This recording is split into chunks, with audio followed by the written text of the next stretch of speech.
Well, Brian, just because you mentioned it, let's talk about it, right? All right. Well, if you look toward the sky tonight, you may notice something different. The gas giant Jupiter is the closest it has come to Earth in more than 59 years. Jupiter is especially visible tonight because it coincides with another event called opposition. It was an early morning discovery in the sky over Milwaukee. What's this, Matt? I'm nerding out a little bit, Jaron. This is Jupiter. And if you look closely, you can see 3 of its many moons. Matt Salemi and News Chopper 12 sharing this exclusive video with our morning news viewers. Next week, it's going to be the closest that it is. Water says that Jupiter's opposition isn't rare. It actually happens about once every Earth year. But this year's opposition has a couple unique differences from other years. The world's largest and most powerful space telescope has revealed unprecedented views of Jupiter. The James Webb Telescope took the pictures of the solar system's biggest planet in July, and the images show the storms, moons, and rings surrounding Jupiter in detail that astronomers have described as incredible. The spacecraft slamming by design head-on into an asteroid named Dimorphos, its camera going dark, signifying impact.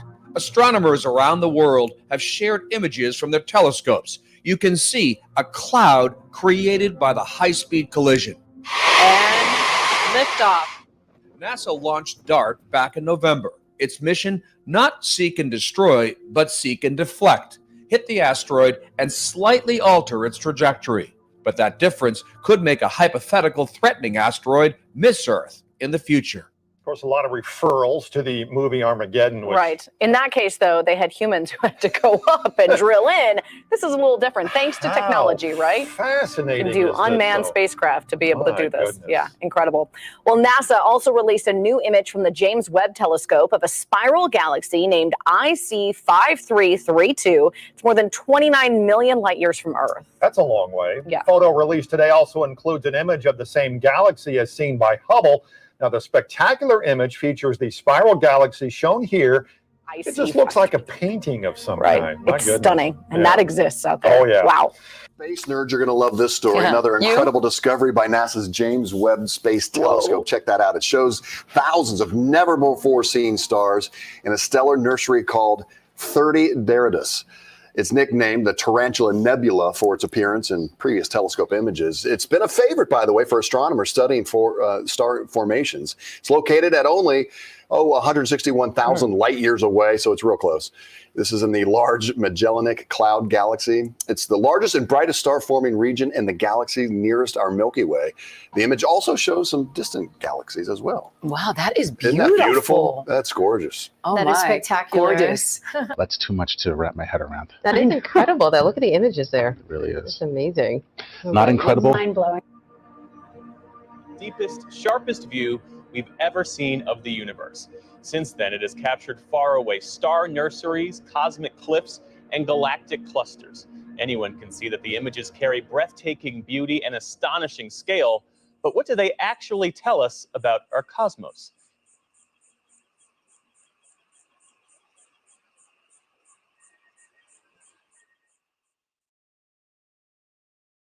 Last year, I made 4.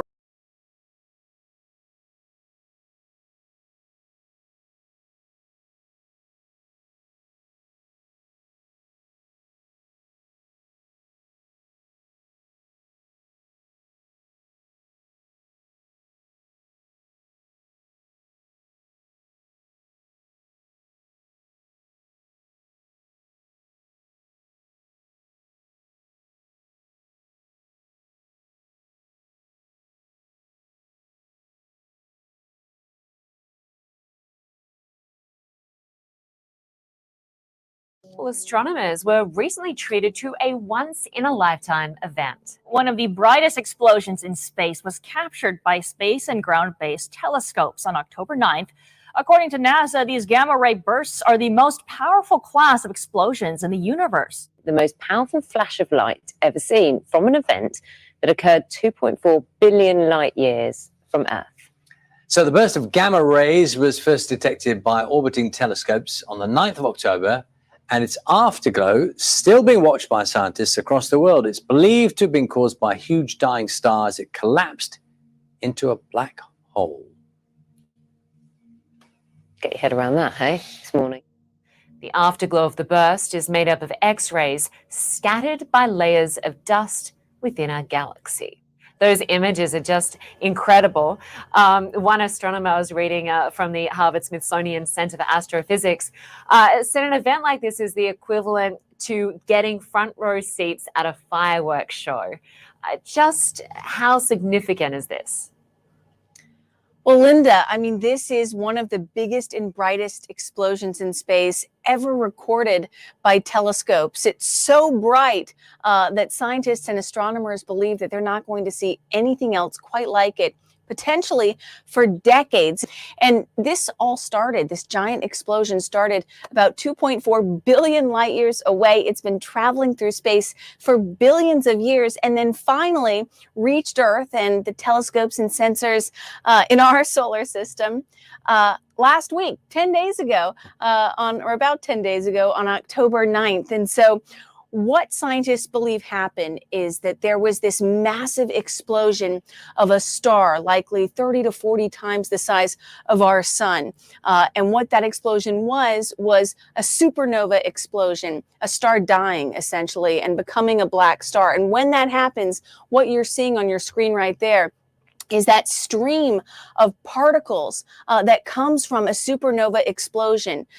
These are traveling through space at a very high rate of speed, Linda, in the form of X-ray and gamma ray particles. And those gamma ray particles are known for producing the most powerful explosions in the universe. So that's what this was. And to give you an idea of just how big and bright it is, Linda, you said that it was, that one scientist equated it to getting front row seats to a fireworks.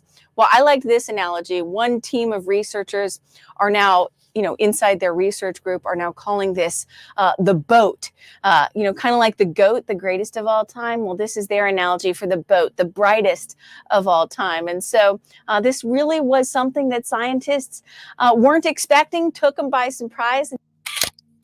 California scientists were the winner of the Nobel Prize in Physics. This is John Clauser getting the call in Walnut Creek this morning, letting him know that he had won. He, along with two European scientists, discovered the way that particles known as photons can be linked when they're separated by long distances. The Royal Swedish Academy of Sciences awarded the trio for solving a mystery of the universe that even, get this, baffled Albert Einstein. Photons and stuff. All right, good for him. Clauser's experiments have to do with particles called photons and how they can be linked even across long distances. The Nobel Committee says the results have had practical applications that have helped develop new technologies over the years in quantum computing, the secure transfer of information, as well as sensing technology. Now, the two other physicists who are sharing the award with him are based at universities in Paris and Vienna. The Nobel Prize Committee says Clauser developed some theories about quantum physics in the 1960s, and that two other scientists who are sharing the Nobel Prize with him later built upon his theories to make some groundbreaking discoveries about how quantum mechanics does and does not work. Clauser started his work as a graduate student, and at the time, his professors told him his theory that he was trying to disprove was a lost cause. All of my faculty at Columbia, Caltech, and even here at UC Berkeley when I was trying to do the experiments, all told me I was crazy, wasting my time.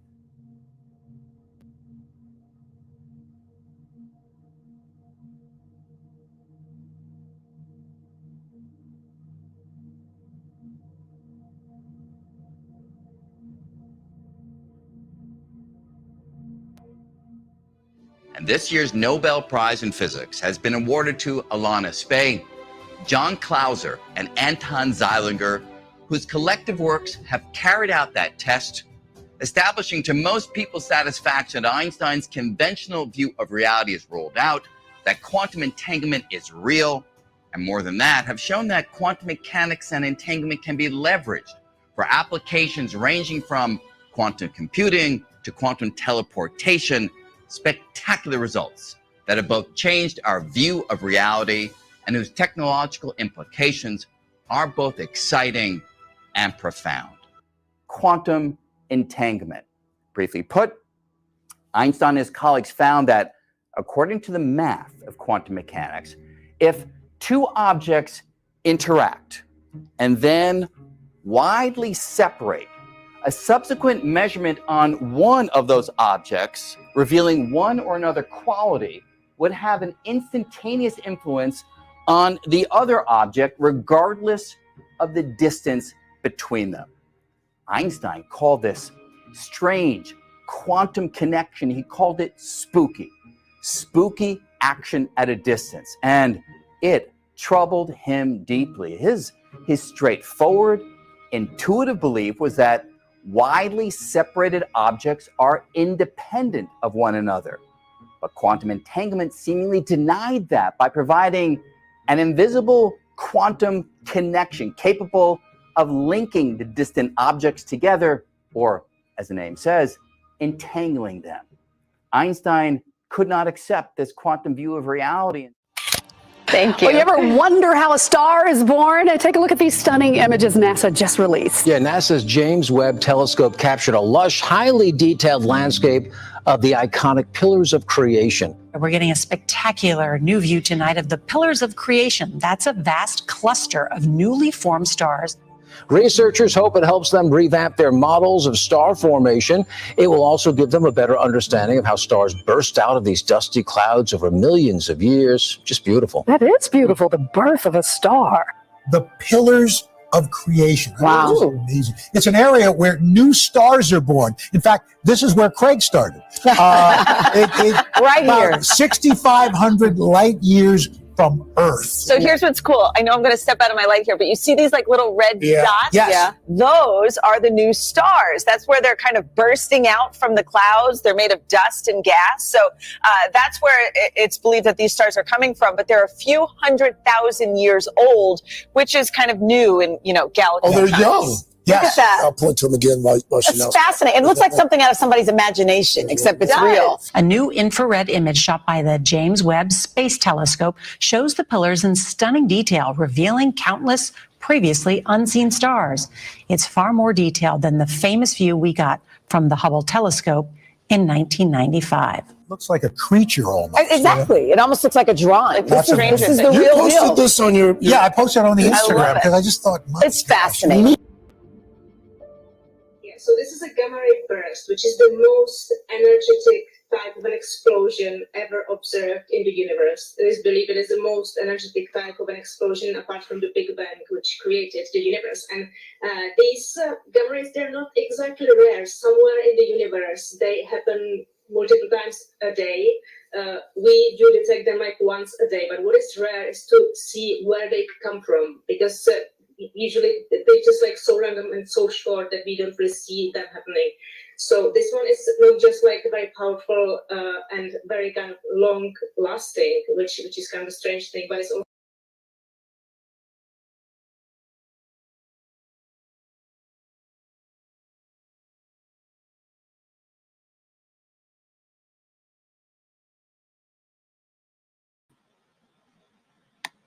Mic check, 1 2 1 2. Can I be heard? Give me a 9 up in the chat if I can be heard. Bless up, family. Bless up. What's the word? Shout out to the Nazarene scene fakers in the building. Shout out to the haters, jaw jackers, and naysayers. Yeah. We love y'all too. Bless up, bless up. Yeah. We're gonna be cooking a little taste today. It may get a little hot for you today. You know what they say? You can't stand the heat. Do what? Gotta get out their kitchen, Jack. So it's all good. Good to see y'all in the building. Shout y'all out. Chat already on fleet. That deal already popping. All right, Matthew Smith sign, my beloved brother. Bless up, King. My brother Pesach Rocky. Brother Pesach Rocky on the Facebook. Blessings to you, my brother. Bless up, bless up. I see you in the building. Are you was tuned in last night, huh? Yeah, bro. Daryl Cosmon did a very, very powerful presentation. Big salute to the brother again. I want to salute that brother in the name, him and his family, in the name of the Most High, the Creator, man. Because he came with it. He came with it, and he thoroughly proved his case. I mean, he was prepared to debate. You understand? But the brother thoroughly proved his case of what he was saying. If anybody got a problem, hey, line him up for a debate. Let's get it done. Blessings to you, Matthew. Jay Manson in the building. Bless up. Shalom, shalom. Nazarene scene. Faith is created gang. Family lamb.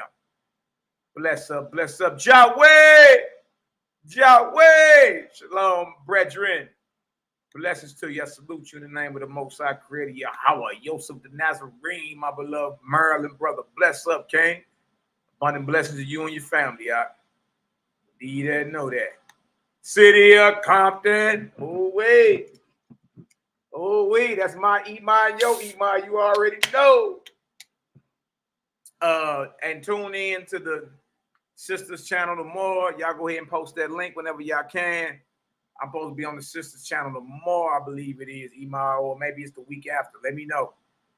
You know, going over a few jewels. You know how we do. Get her done. Y'all go over there and subscribe to our sister channel. You understand? They getting it done. Post the channel in the chat. My sisters, when y'all can. Bless up, bless up. Yeah, bro, ain't show up. He had about 11. He had about 11 reasons why he ain't show up. So hopefully he get himself together for the next time. He did. NehemiYAH, my beloved brethren, my brother in arms. My brother, boy. My brother. Known this man well over 15 years. It's my brother right there, man. Abundant blessing to you and your family, King. Bless up, bless up. Sister Tikva. Huh? We got to get you on the food truck or something, Sister Tikva. You and YAH'KI. Got to get you on the food truck or something. We got to figure out how to go ahead and get this stuff shipped quick. You feel me? Blessings, my beloved sister, you and your family. Bless up, bless up. Hebrew faith is the swift messenger. 144. Blessings to you, Queen, my beloved sister. YAH'KI, Robbie Dobson, Kana Yael Batya. Abundant blessings, YAH'KI. I salute you in the name of the Most High. May the peace of the Most High permeate every square being, every square inch of your being, from the crown of your head to the sole of your feet. Bless up. Bless up. My brother from Cali. YAH'KI, dreadful Cosmology in the building. Blessings, King. I see you. Somebody named Facebook using her. Blessings. Blessings. Who else we got up in here? My brother Azriel Maccabees, Ben Yahoo. Bless up. Creative gang in the building. That's right. Bezel. My brother Bezel the Oil Light. Another brother from the A. Blessings. Blessings. My elder NehemiYAH, my Barak. Bless up, King. What's the word? Yehuda Israel, my brother from Virginia. I remember the clips back in the day. I'm from Virginia. It's my brother. And look, it made a spirit of comfort, peace, and all that, guys, you and your family. You understand? And look, condolences for the loss of your brother. It did, but may he rise in the grades. And may y'all embrace one another again in spirit. Dig? Bless up, King. Bless up to you and your household. There's a gang of y'all on here. I may not be able to get everybody. My brother Yada El Yon Yahuda and my sister Alicia Edwards. Abundant blessings to y'all house. In the name of the Most High, I salute every last one of y'all. Bless up, bless up, bless up. DC Sniper in the building. Yakim Mac. I see y'all. I see y'all. Anybody else I ain't get to holler at, y'all know it ain't nothing but all love. Please don't hold it to me. Cal P in the house. Cosmon in the house. Bless up. I see you. Blessings, King. Eliana Ephraim, my beloved sister. Bless up. Bless up. Fat P's in the building. What's the word, YAH'KI? Good to see you. Ain't seen you in a minute. Good to see y'all. Lead that. Bro, Caleb from last night. Good to see you in the building. The elder that came on. Chopped it up with the bros and them. Excellent build. Oh, okay. My bad. I ain't know you from New York. I ain't know you from New York City. My bad, brother. Well, that's blessings to you anyway. You dig? You understand? We represent the brotherhood, which represent the heavens and far beyond. Only a miserable soul believes they born in the corner of earth somewhere, huh? Yeah. We Ethereans around here, man. We come to shine light, bust up a few hells. You know how we do. Create a business in the building. You dig? My sister. My YouTube sister, Facebook sister, all that. Sister, she a swift messenger too. She be having all the info. She be knowing who's saying what's going on. Of course, within the spiritual, what do we call this? What do you call this person? The conscious community. That's another swift messenger right there. All right. Praise. Good to see y'all. But look, let's go ahead and work. Y'all ain't, come and log on to see me exchange fancy and smooth soliloquies. Right? Y'all heard to see me sweat. So let's work. Y'all see the title, Vanity, Humiliation of a False God, Part 5. All right, and we dealing with the false gods that set themselves up as the creator and use and abuse mortals as puppets. Puppet masters. And without us knowing the true character of who we call the Most High, Creator, Yahweh, Jehovah, whatever name, I'm not quibbling over names. I let the educated Negroes argue over such matters. I believe in your heart and in my heart, we all know who we're talking about. I'm talking about the creator of all. Once you know the creator of all, then and his character, then you won't be duped by man or angel. See what I'm saying? You can be duped if you don't know the character of the creator. You don't know his character? That means any makeshift deity can come up here, and that's what? An angel of light? Here you go getting your kneecaps dusty, bowing to a false god who telling you he's the creator or she's the creator. You see, any angel at work for the Most High would never tell you bow to them and praise them. Any man at work and doing business for the Most High never tell you to bow to him and pray to him and praise him. All esteem, all glory, all honor goes to the Most High. You dig? What do? Because we as men and women, we as children of the Most High, sometimes we be in darkness. And we need an example to show us how to what? Shine that light. And that's where the master teachers come in, such as Yahshua HaMashiach, the Messiah. Bless up. Bless up. You understand? Yahshua teaches in the Gospel of the Nazarenes that the Creator has raised up prophets and seers at different times, in different eons, and in many different nations. That all may hear the voice of Creator and obey it and do it. You see? So then once you hear that out the Nazarene literature, their Essene literature, then you get to ask them, where that history at? Who are the other prophets of the other nations that the Creator was dealing with, and what time periods and all that? That history's out there. It's a beautiful thing. It did. So for any mumble mouth Negro who feel, honor and humility don't rock with the Most High, that we ain't down with the teachings of Messiah and all that, you sadly mistaken. You understand? If anything, it done turned up even more. And that's why everybody lip fumbling and offended around her. You understand? But it's all right, though. That's all right. We just here to bust up a few hells and shine some Ethereum light on the matter. That's it. And we love you regardless. We love you regardless. We love you so much that we'll even debate you if you want. We'll get up in there and slap you up a little taste. Bring you back to reality. Restore your spirit. Oh, if you want to do that, we can rap. That's cool. Ain't nothing wrong with rapping. Ain't nothing wrong with exchanging information. Ain't nothing wrong with gleaning off one another. I see no friends. I see no enemies. I see only teachers. You can learn something from everybody, including your children. Men, including your wife. Women, including your husbands. If you know how to observe, you can learn from wherever. You understand? So look, it's all praises, glory, and honor, man. Believe that and know that. It's just when a transition comes, when a level up is here, hey, either you gonna get tight in the rear end and get real conservative and reserved, or you gonna be like, yeah, let them hang. Let's get that. Let's get that. Yeah.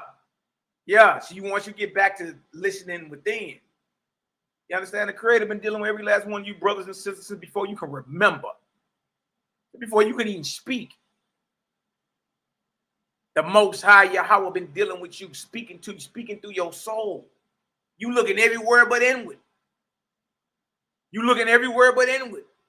You looking to get validated by everybody except the voice of the Creator hollering at you.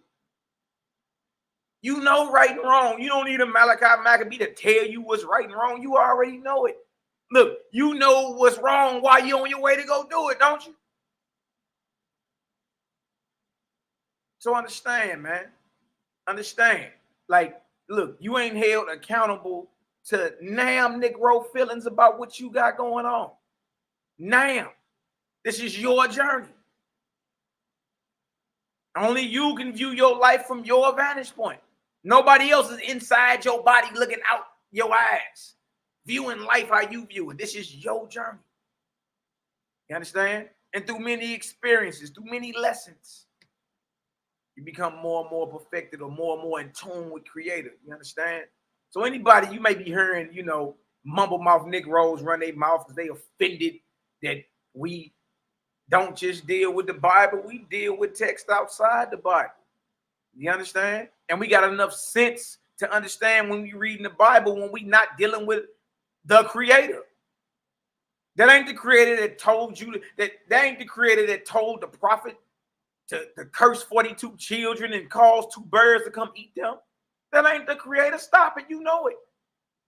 That ain't the Creator that attempts you to go kill your children, your wife, women, your husband, to kill anything. That ain't the Creator, and you know it.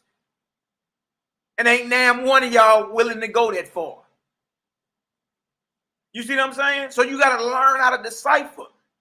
Remember, Messiah, even in the Bible, he was teaching that. He say, look, it's written, it say that, but I'm saying do it this way.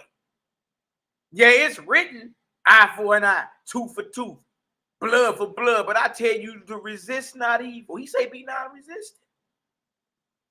And turn the other cheek. Yeah, it's written a man can divorce his wife and do that, but I say unto you from the beginning it wasn't so. Many things he was teaching trumped what was already written. You see what I'm saying? Yeah, it's written. Yeah, we know you can read.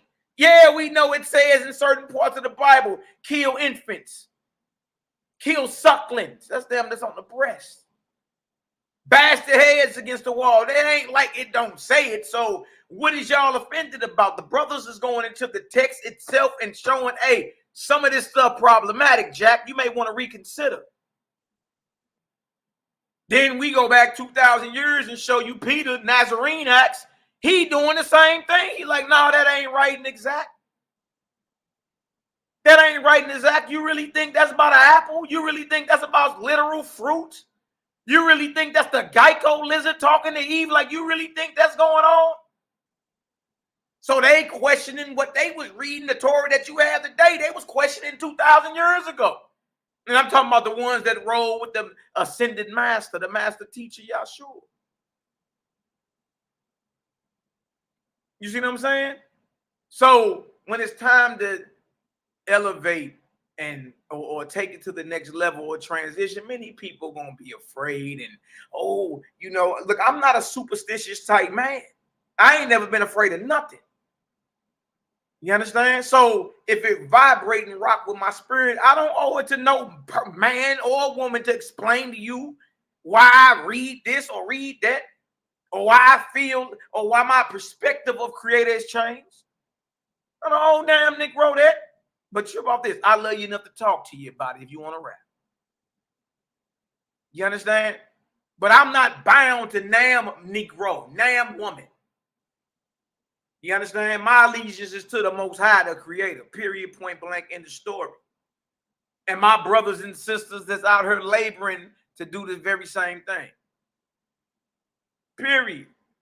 You understand? So y'all may be hearing certain things from Millie Mouth Negroes or they saying women, you know, oh man, y'all don't teach the same thing you was teaching 3 years ago, 5 years ago, right? I don't drop dung on myself no more either. I did that when I was 2.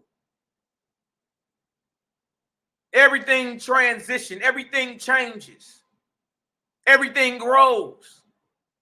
If not, you're dying. What do you mean? You don't read no Bible verse the same way you did 5 years ago. Stop it. You look at it totally different. Or even deeper. You may not even look at it literal no more. You may look at it from a whole like metaphysical. You understand? Mind science type, which is powerful. Because that's what Messiah was teaching. Mind science. You understand? The power of the mind. Willpower. Staying righteous. Huh? If the light of the body is single, the whole body. If the eye, he said that if the eye of the body is single, the whole body is full of light. He's dropping the metaphysical science about the pineal gland 2,000 years ago. Because when you look up that eye, he didn't say eyes. When you look up that eye in that verse, it goes into the eye of the mind. Yeah, the very eye you sleep with, the very eye you see when you dream it. How your eyes closed and you sleep and you seeing things in your dreams? Yeah, there is a what? Physical body and a what? Spiritual body. Absolutely. Absolutely.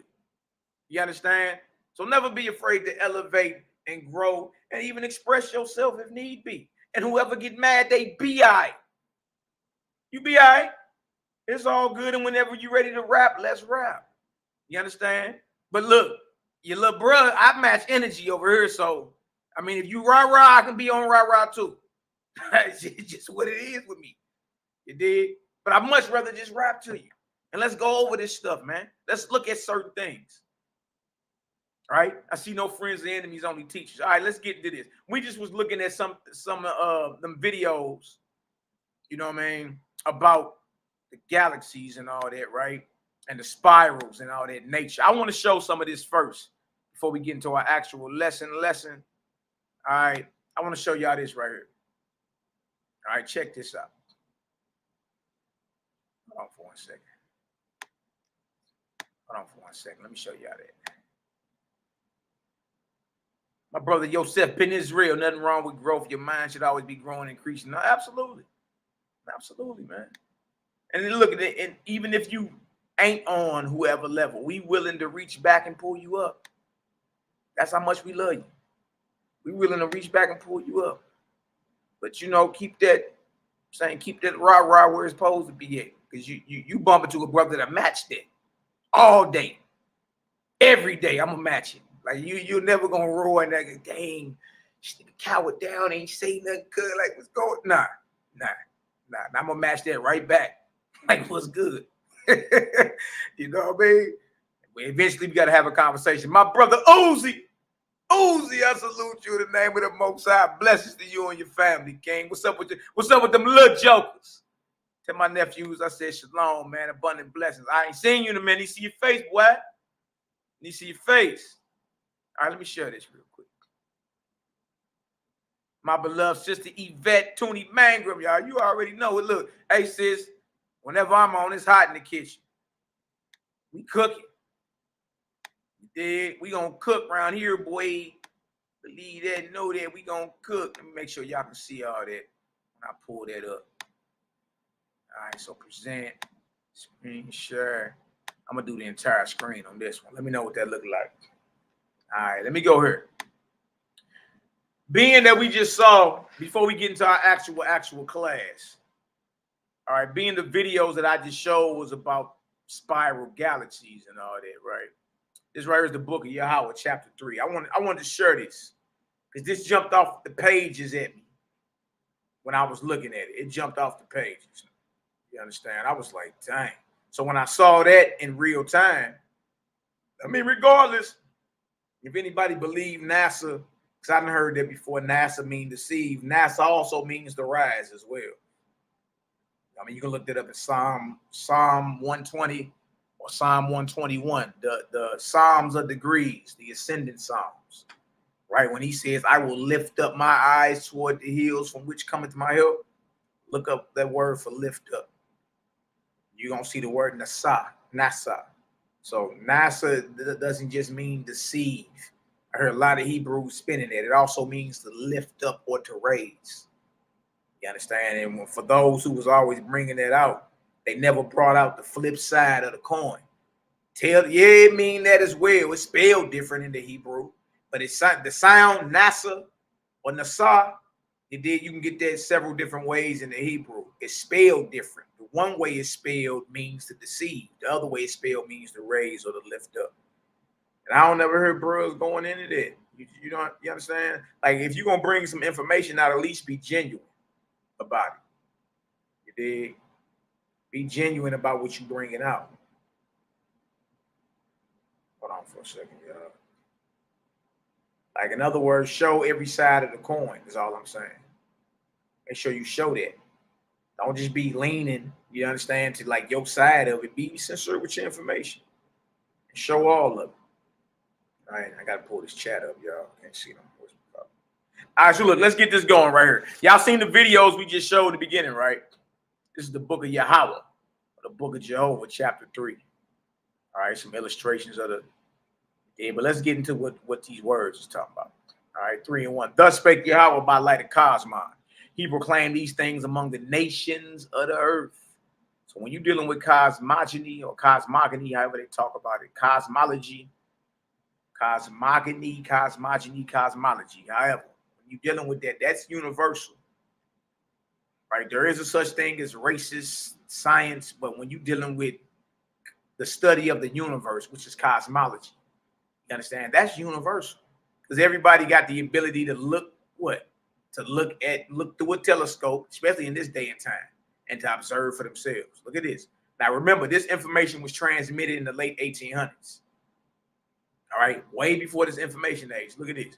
Man looked upward in prayer, desiring to know the way of all created things, both on earth and in heaven. Yahweh answered him, saying, look at this. Look at this right here, y'all. The whirlwind I made as a sign to man of the way of my created world. Stop right there. Stop right there. He said the whirlwind, something that we all have seen, whether in real time or on the movie screen. You know what a whirlwind is, right? It's a spinning force, centripetal force, right? Look at this. These are spiral spinning galaxies, worlds.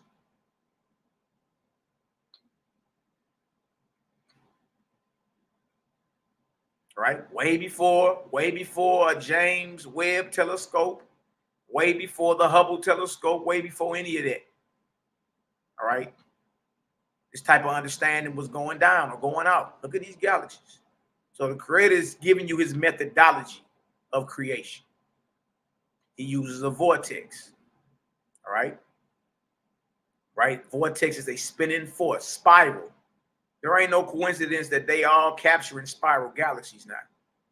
They updating their telescopes and all that and taking pictures into what they think is the void and seeing the sky littered with worlds, littered with galaxies. Y'all see that? See, so this is something you can see in real time. You can read it and then see it in real time. Let's get back to it. Look at this. The whirlwind I made is a sign to man of the way of my created worlds. As you see the power of the whirlwind gathering up the dust of the earth and driving it together. So it pulls the forces toward the center. Know that likewise I bring together the YAH'Ki and the HICKMAN and nebulae in the firmament of heaven. By the power of the whirlwind, I create the corporeal, the physical suns, moons, and stars. And I command man to name the whirlwinds in the ethereal firmament. And he named them according to their shape, calling them vortexes, vortex, and YAH'KI. Wow. See this? So right here, Creator is giving you his methodology when it comes down to creation. Right? And if you slow down and start paying attention, you'll see the vortex everywhere. I'm like, oh, no, come on now. I'm talking about something basic. Hey, go flush the toilet. Vortex. Let the water out the sink. Vortex. I popped my hood and was looking at my spark plugs and I'm making sure I was good, right? And right on the cover of my motor, vortex. It's a vortex motor. Of course, you've seen tornadoes and all that. Like, in other words, the spinning force. There's a spinning force in creation that the Creator uses as his methodology to create. You understand? Look at this right here. Verse 4. Look at this. Powerful. It says, by the power of rotation, swift driving at the periphery, I condense the atmospheric worlds that float in the firmament. And those become my corporeal worlds. In the midst of the vortices or the vortex, I made them. And by the power of the vortices, I turn them on their axis and carry them in the orbits I allotted to them. Wider than to the moons of a planet, I have created the vortices. They carry the moons also. Now, I found that interesting because what do you see in the middle of all these spiraling? What do you see? You see a round spherical ball of light. Look at that. And all of them. Right in the middle of it. Look at that. In the middle of all of them, we see what? Round balls, spherical balls of light. Look at that. That's like, so, all right, so we seeing this in real time, right? But now, y'all, we're reading it out of a spiritual text called the Book of Yahweh. How ironic. The Creator is revealing his methodology, and it's in the Book of Yahweh or the Book of Jehovah. And then we can just Google or type in spiral galaxies and see it. They're actually taking pictures of all this. That's powerful, man. That's powerful. Let's get back to it. Let's get back to it.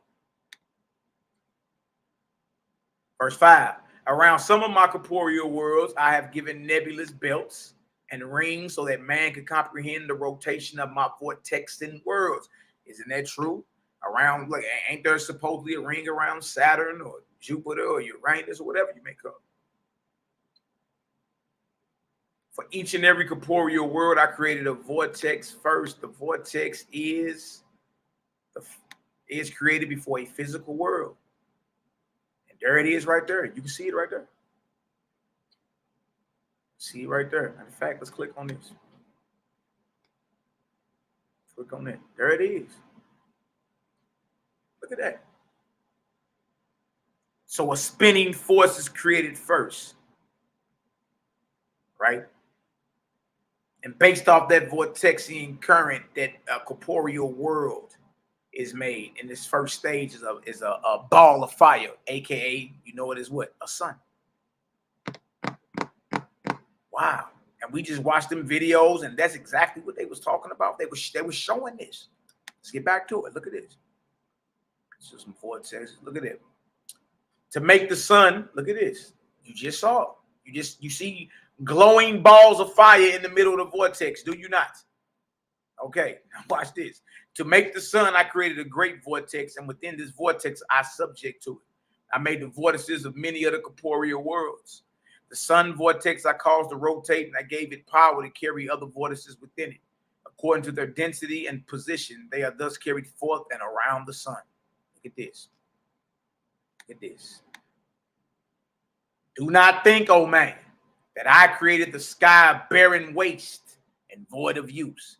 Even as man in the physical form is adapted to the physical earth, so is he in the spiritual form adapted to my ethereal worlds. 3 great estates I have bestowed on man: the corporeal, which is the physical; the atmospherian, those are the heavens surrounding the earth, the atmosphere, right? And the ethereal, those are the highest heavens. In my Father's house are many mansions. So the Creator, like, don't look up in space and think it's barren. It's a wasteland. Huh? There are many physical or corporeal worlds and ethereal worlds. Huh? And bodies. You got your physical bodies, and you got your organic spiritual bodies. Look at this. So he say, get that out your mind. All right, and that's it for chapter 3. Let's go on to different shapes and vortices and all that was drawn. All right, but I wanted to show that. I found that very, very interesting.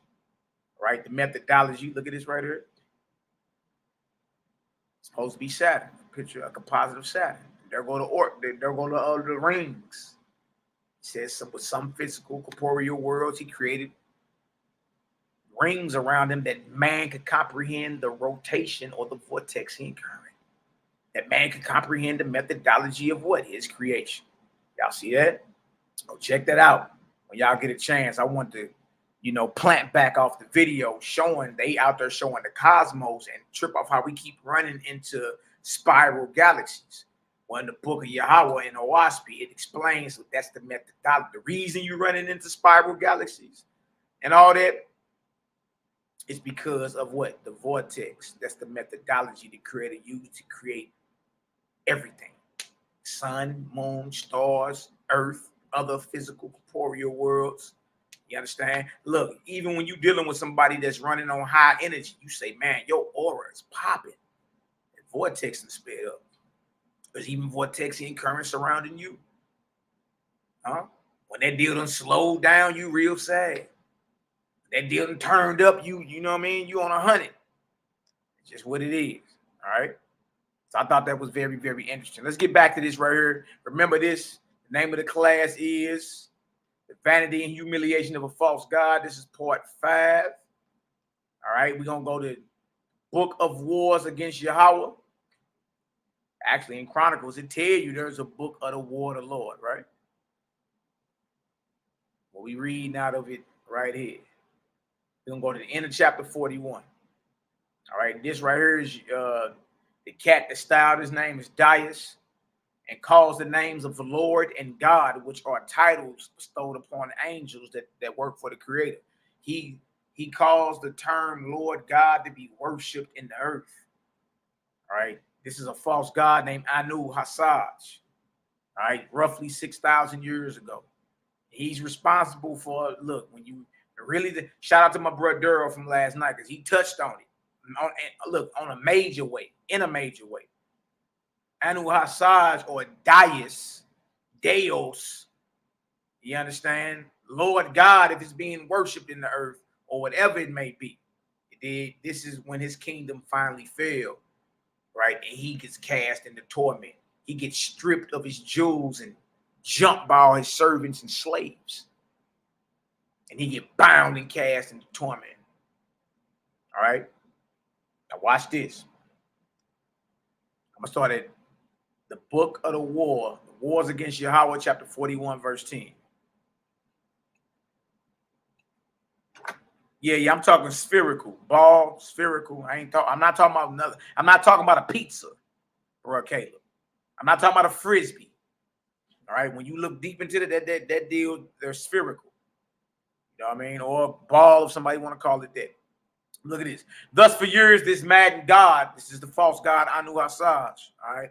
Thus for years, the maddened God with wonderful strength of will almost held his own, inventing tens of thousands of stratagems. So he was, you know what I mean? He was coming up with strategies to keep his kingdom from crashing into the earth.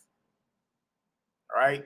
But at last, in the downward course, Horeb touched upon the corporeal earth, and suddenly, as if startled by the shock, the frantic millions screamed. And then, alas, all order died. So you know it's chaos, right? Look at this. His kingdom done failed. The crazy part is, his homeboy tried to tell him, look, stand down. You ain't even about none of this. You know better. I know you. You can turn around now, man. You can clean up what you... There's no reason for you to be cast into torment. You can clean up your mess now, and you can get back in good graces with the Creator. But when pride is there, when ego is there, when self is involved, you dig? You can't even see what's right, and it's right in front of you. The doors of hell, anarchy, were open. The mad mob broke loose to pillage or to destroy Anu Hassaj's throne and capital. With all their splendor. And then the fault finders rushed in shouting, "You lying God. Huh? You lying God. Only like a man. Who are you? And you a Nubite, deceiving judge. 1,000 horrid deaths to you." Look at this. Look at this. Boy, you know he blew all his draws out on that one, boy. Can you imagine? You done set yourself up as the creator. You got billions of slaves subject to you. They got to crawl on their belly to come holler at you. You dig? And then finally, guess what? The draws get tore up off you. And everybody realize, or the curtain get pulled back, and everybody realize that's the Wizard of Oz right there. Him. Wow. Look at this. But the unlearned drudges did not know who was rank or officer. Like these are spirits. This kingdom was filled up with these below the grade, low vibrational spirits. This kingdom was filled up with them. I don't know nothing about what you're talking about. Yeah, there are dumb spirits. Look at this. But the unlearned drudges did not know who was rank or officer, God or judge, but seized the pale and trembling Darius and a Nubite. And more than 1 million officers overpowered them by 10 million to 1. 10 million to 1. They done got stripped of their jewels and jumped. And it's for every one of them, it's 10 million chaotic, unclean, dark spirits getting at them. It said, boy, Darius or Anu Hassaj was trembling, boy. I can't get jiggy with this, boy. I can't get jiggy with this. Oh, wait, look at this. It says right here, and more than 1 million officers overpowered them by 10 million to 1, pressed on by the foul-smelling crowd. And now with blows, kicks, and cuffs. Huh? 10 million to 1. Remember this. The false god getting stripped, getting jumped, losing his kingdom. And it, look, on every side, the awful fray began, till stretched as wide as the earth, the countless millions plunged into hell, so that to right or left, unceasing combat prevailed. And all the hosts of the Lord God, that's HonorandHumilitySTL or Dais, were sworn for vengeance against anyone they came against. You see this? See this? Look at this. Then came the torturers. Then came the torturers, casting into hells the most offensive smells and suffocating gases. Boy, the most nuclear fought. Huh? The most nuclear fought. Can't even compare, boy. Not only are you in torment, the most offensive smells and suffocating gases crammed in the nose and mouth of their victims. Choked you out, boy. No more were the Lord God and Nobel seen, swallowed up in measureless darkness, where every soul sought nothing good, but labored hard to give others excruciating tortures for vengeance sake. Good night. See, you don't pay to go against the Most High. Don't pay to go against the Creator, Yahweh. Don't pay, y'all. You might as well be patient. Sit there and learn, study His creation, which includes yourself. You understand? And on a consistent basis, get your mind blown at His wonders and marvels. Right? And when it's time for you to ascend and inherit what He has for you, He got you. That's what it is. It don't pay you nothing to run out of patience. Like with Ahura, we finna read. Ahura labored in the lower heavens. He had to clean up his mess. I believe, look, over 3,000 years, maybe even close to 4,000. He had to labor in the lower heavens to correct, to clean up what he spilled. And that's why he went to HonorandHumilitySTL. Like, look, Jack, stand down. Look, you already know the route. You already know what's going to happen. It happened to me, you know.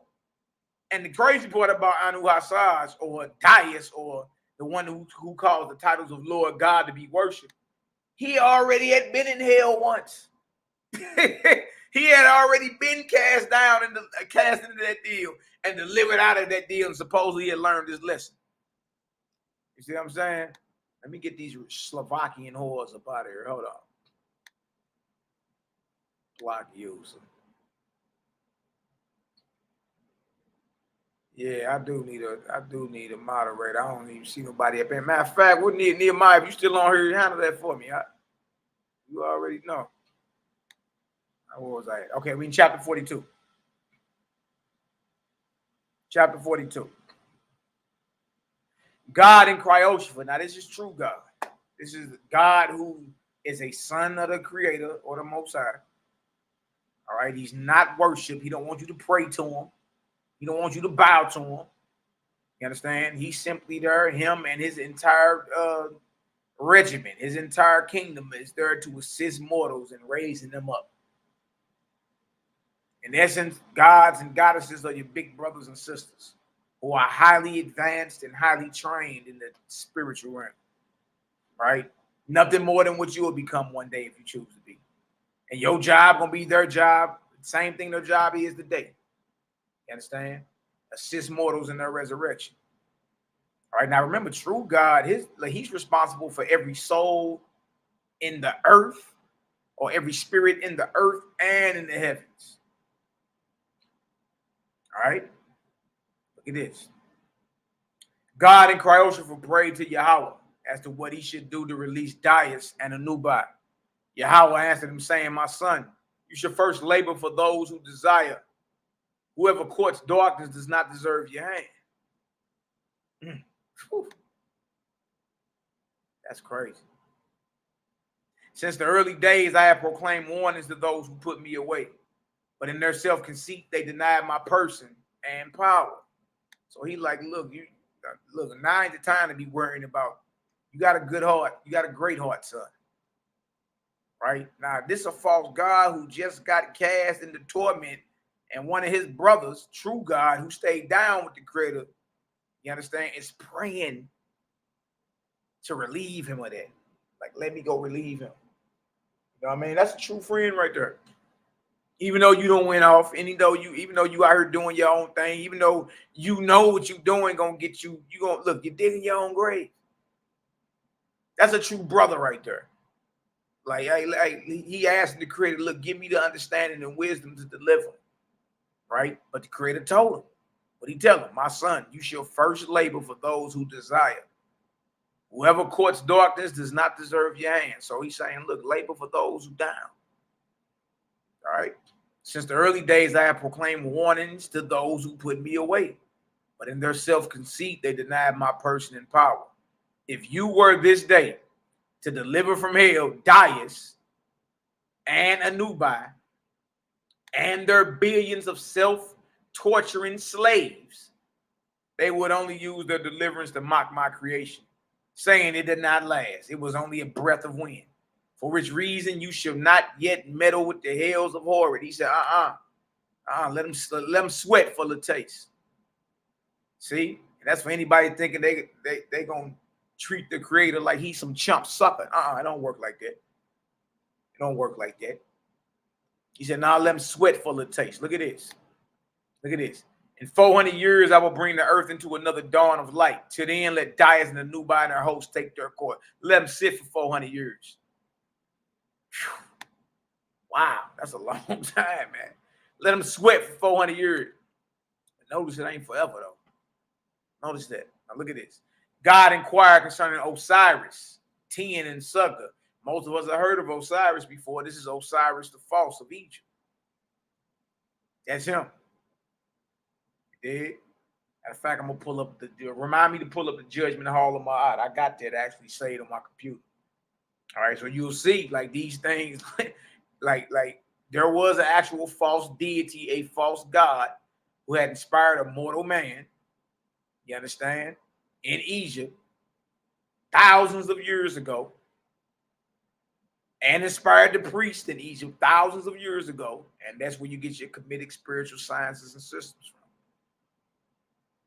All right, Osiris. God inquired concerning Osiris, Ten, and Sugar.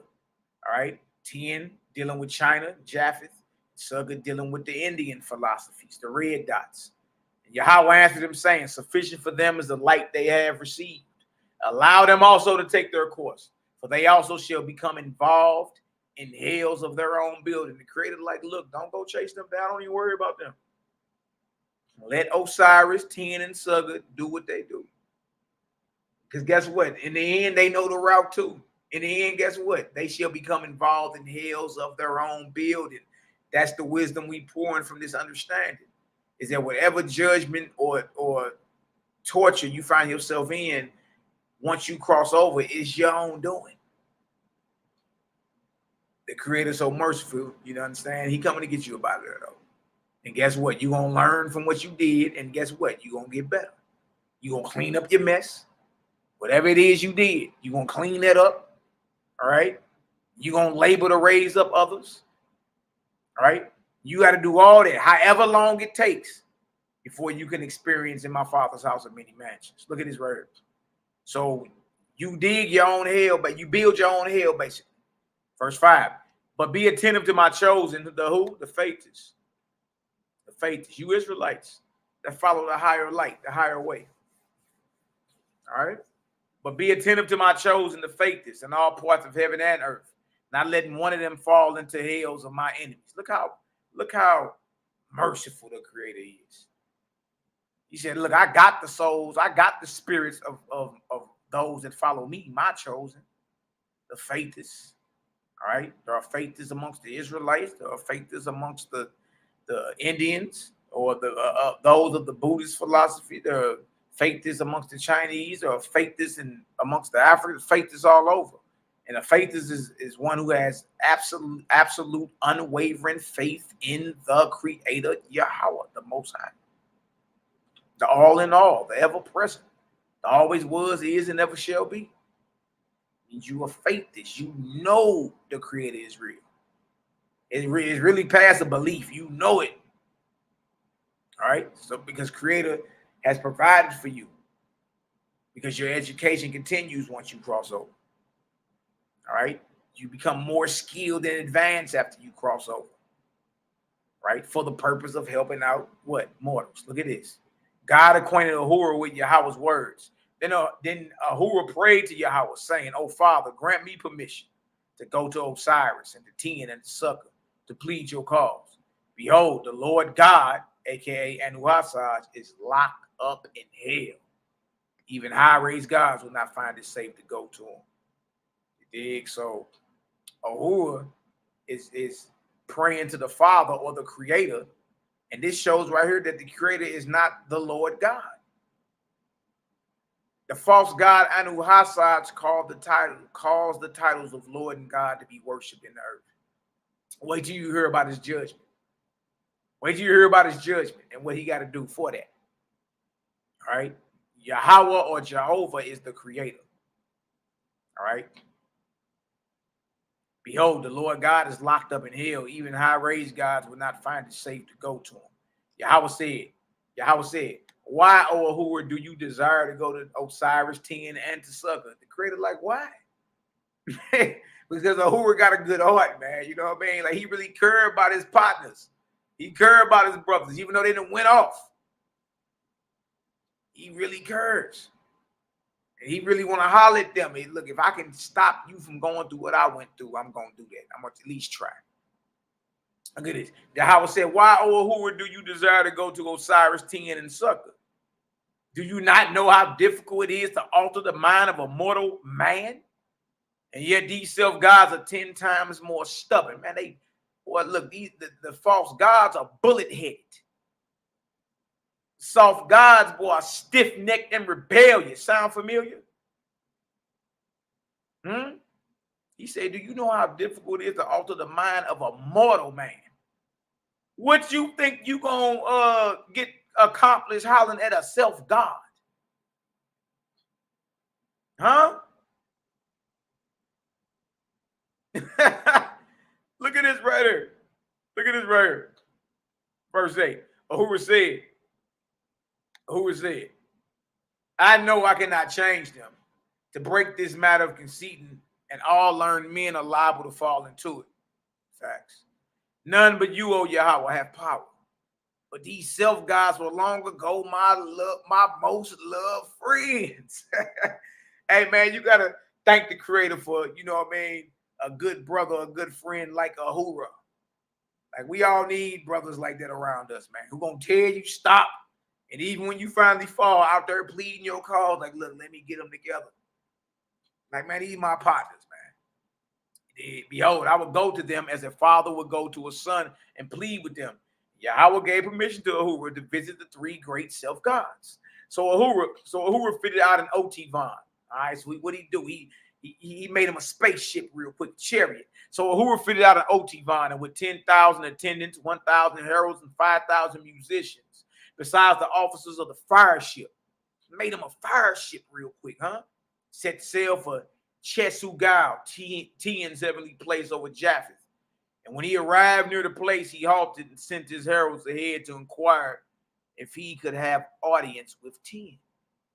Now, I may have not ran across it yet, or may have and didn't really trip off of it, but I noticed when the angels move in a WASPy, they all build them a fire ship and move. I really ain't seen too much, unless I haven't forgot. I really ain't seen too much about wings. The angels with wings, flying, wings on their back and all that. Like anytime it's time for them to make a move, they build them a ship, a fire ship. You know what I mean? Some of these ships wider than the earth. Look at this right here. Look at this. It says right here. And when he arrived near the place, he halted and sent his heralds ahead to inquire if he could have audience with Ten. Ten received the heralds cordially, and being informed of their object, sent back this word.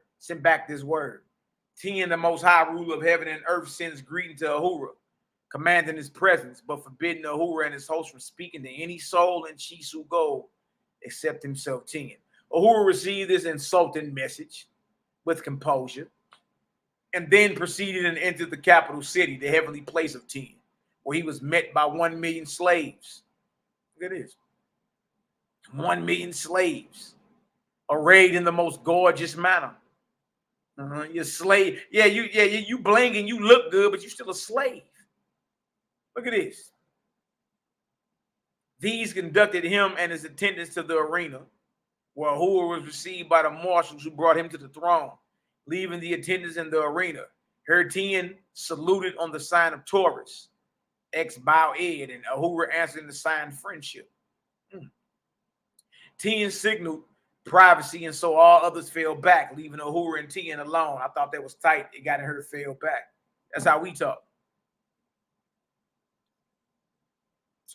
That's how we talk. We said, I'm going to fall back. Fall back. I found that very, very interesting.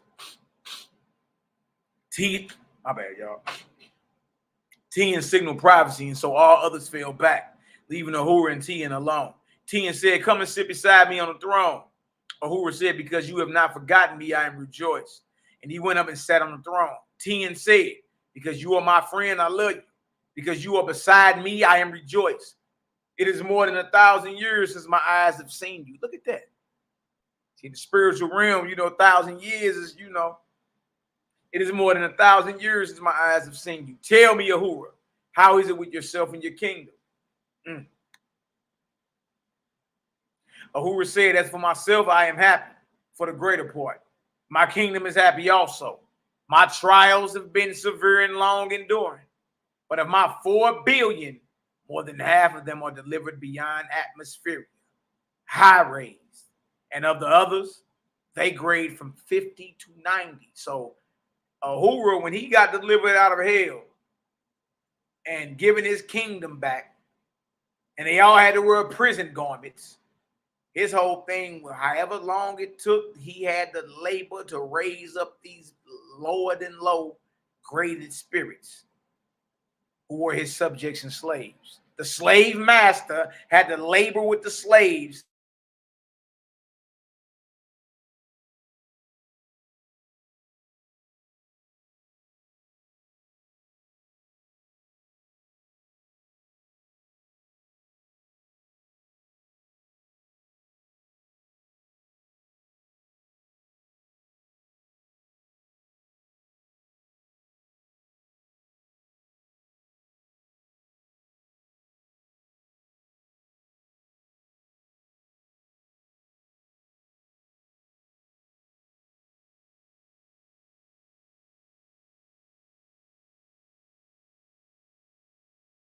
until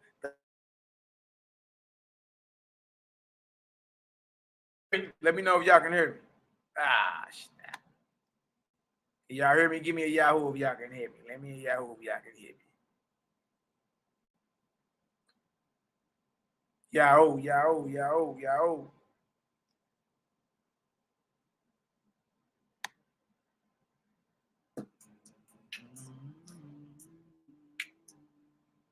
So y'all can hear me. I'm just frozen.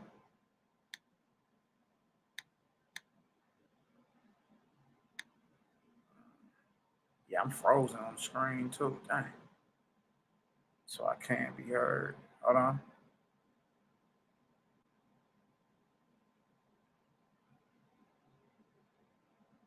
I'm good. I'm saying, am I moving? Y'all can see me. I ain't frozen. Okay. Let's get back to it. Let's work. Let's work. And it's heating up around this deal. Started getting good. Now look at it. Look what the what's that? Yeah. So Uhura handling his business. He was a false god that rebelled. He failed. He got cast into torments. He got delivered out of torments. He ain't want his kingdom no more. He wanted to be off by himself, and the creator like, Jack, it don't work like that. Those you subjugate, you got to raise up. So think about that, because we always ask, well, whatever happened with the slave master and our forefathers? Whoever you wound in this life, you got to heal in the next life. And you got to labor to raise them up to where they your equal and even excel past you. You see that? That's cold. So it's like ain't nobody got away with nothing. Creator's justice. Look at it. Tien said, as for your toil of more than 2,000 years, look, he been laboring for more than 2,000 years in the lower heavens. Tien said, as for your toil of more than 2,000 years, what have you gained by striving to raise up these drudges?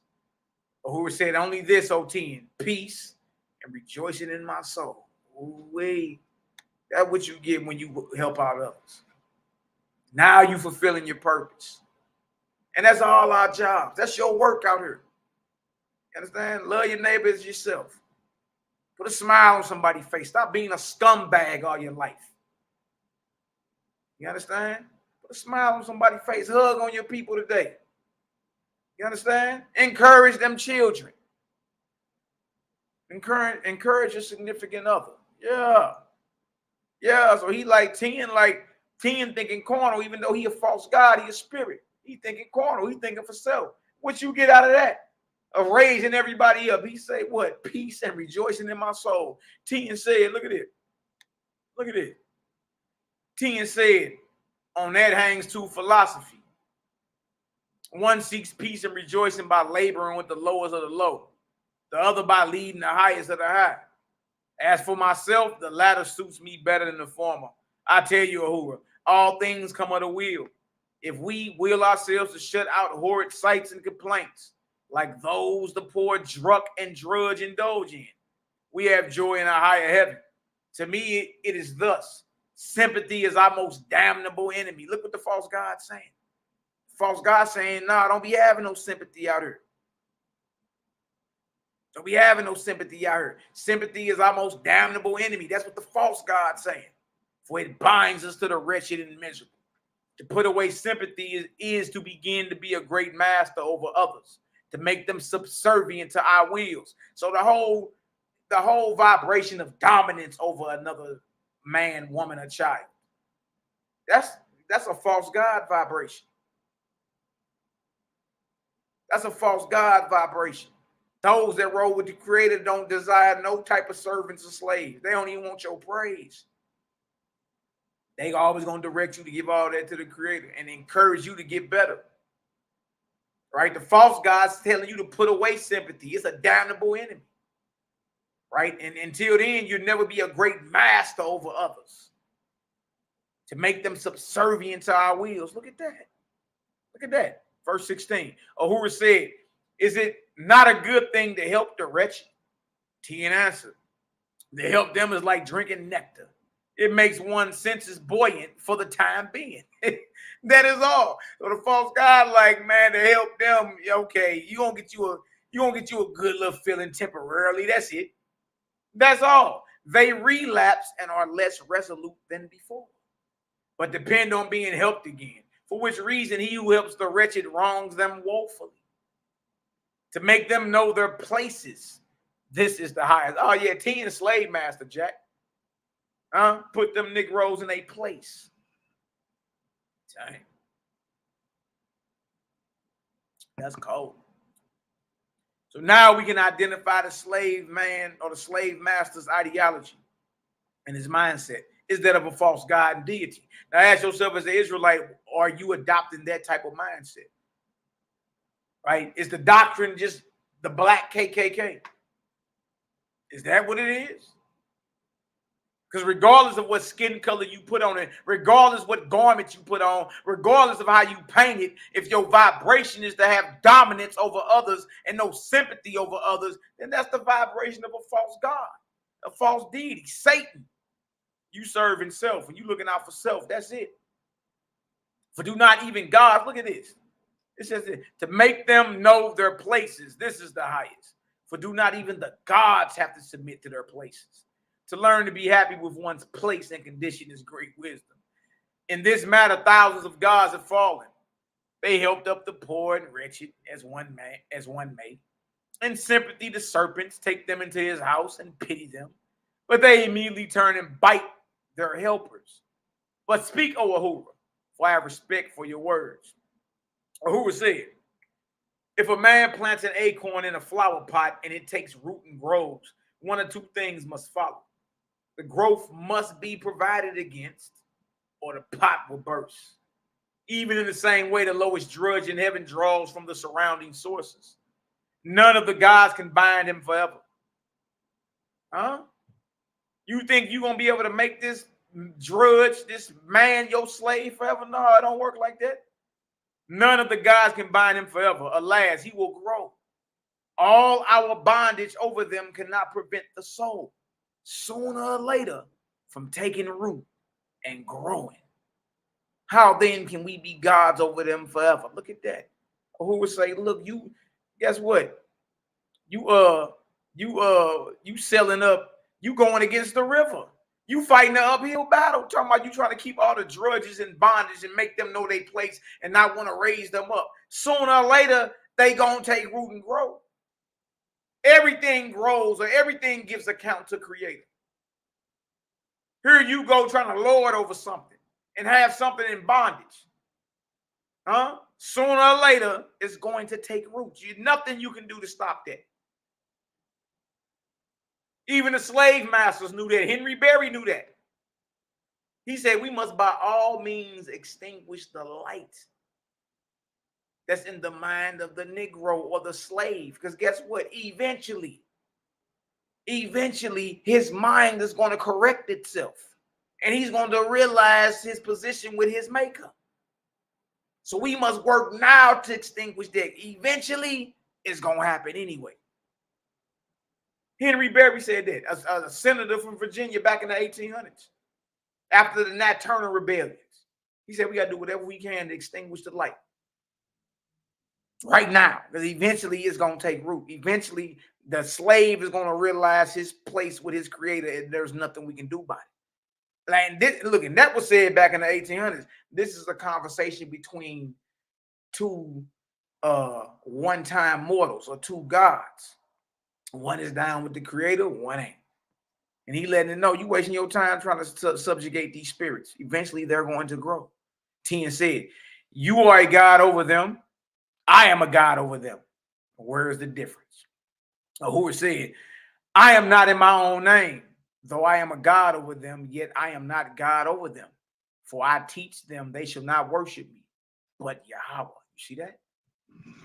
If y'all understand that, that's the, look, as long as you know that, whatever visitation, whatever spirit, whatever angel, whoever or whatever holler at you, as long as you know that a true God or goddess will never tell you to worship them or pray to them.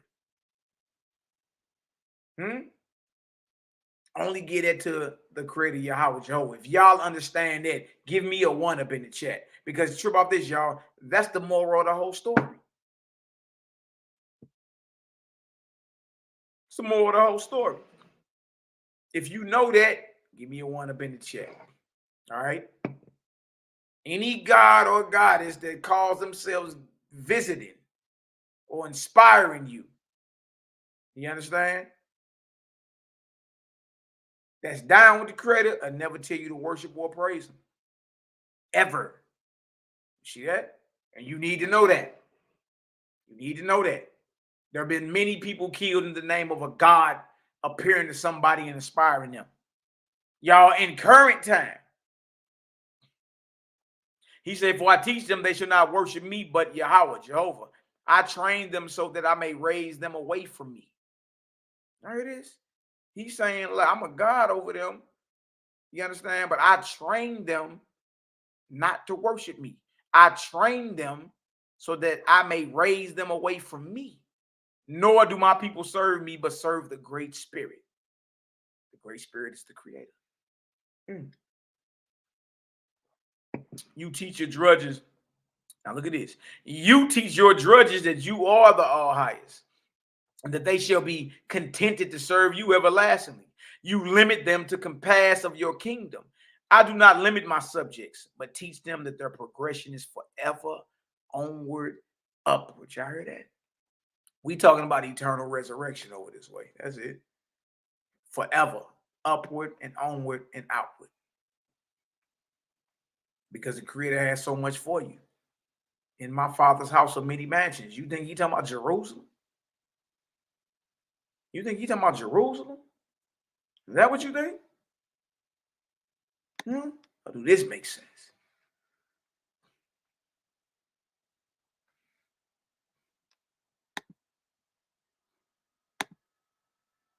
See that?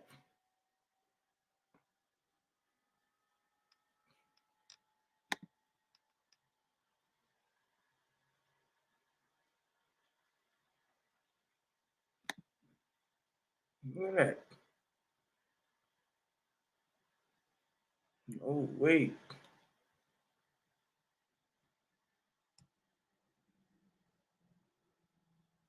All right. He ain't talking about Jerusalem, y'all. This thing is way bigger than Jerusalem. Way bigger. My father's house of many mansions, many worlds. Many worlds. Big. And all we got to do is be righteous. You know what I'm saying? All we got to do is remove the idols out of our heart. Right? Your allegiance is to the Creator and none else. All right? You love your neighbors, you love yourself. Yahshua taught all this. And many prophets that the Creator was dealing with before him taught the same thing. Love your neighbor as if they're you. So you're commanded, you're obligated to every man, woman, and child to treat them as if they're you. You see that? And work on purifying your body. That's it. It ain't even hard, y'all. It ain't even hard. All right? Sincerely love one another. That's what it comes down to. So we talking about eternal progression. Constant progression. Look at this. Tien said, excuse me, y'all. Tien said, how do we know that the time will not come upon them when they shall say, alas, I was taught in error? They told me there was a great spirit, a person comprising all things, but I have not found him. Will they not then revolt also? Was this not the cause of Dias' fall? Was this not the cause of Anu-Hasad's fall? He had searched the heavens to the extreme, but did not find Yahweh, did not find Jehovah. Then he returned and possessed heaven and earth for himself. Although he failed and is cast into hell, it is plain that his sympathy for drudges caused his fall. So Tien say, yeah, I was down with Anu-Hasad at one point, but it's his sympathy for the drudges that caused his fall, and not his arrogance, not his pride, not his willingness to separate from the Creator. That ain't caused it. It was his sympathy for the drudges. Even though Tien and all them released all their drudges into Anu-Hasad's kingdom. It's crazy, man. Look at this. From his errors, I hope to guard myself, for I shall neither show sympathy for the poor or wretched, nor will I permit education on earth or in heaven, except to my lords or marshals. The false God wants you dumb out here, ignorant. Don't want you to feel loved, right? Call ourselves in the truth, having anxiety attacks, panic attacks. You dig? Not realizing you're under the vibration of the false God. When you realize the love of the Creator, man, nothing can move you after that. You're like, oh, okay. That makes sense. That makes sense.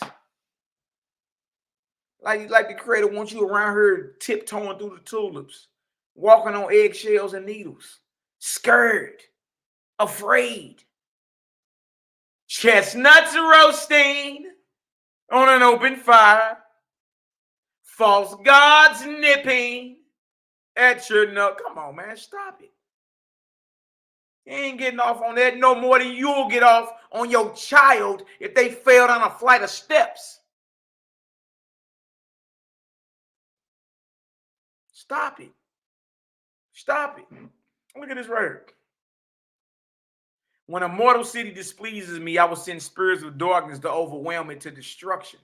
Look what the false God's saying.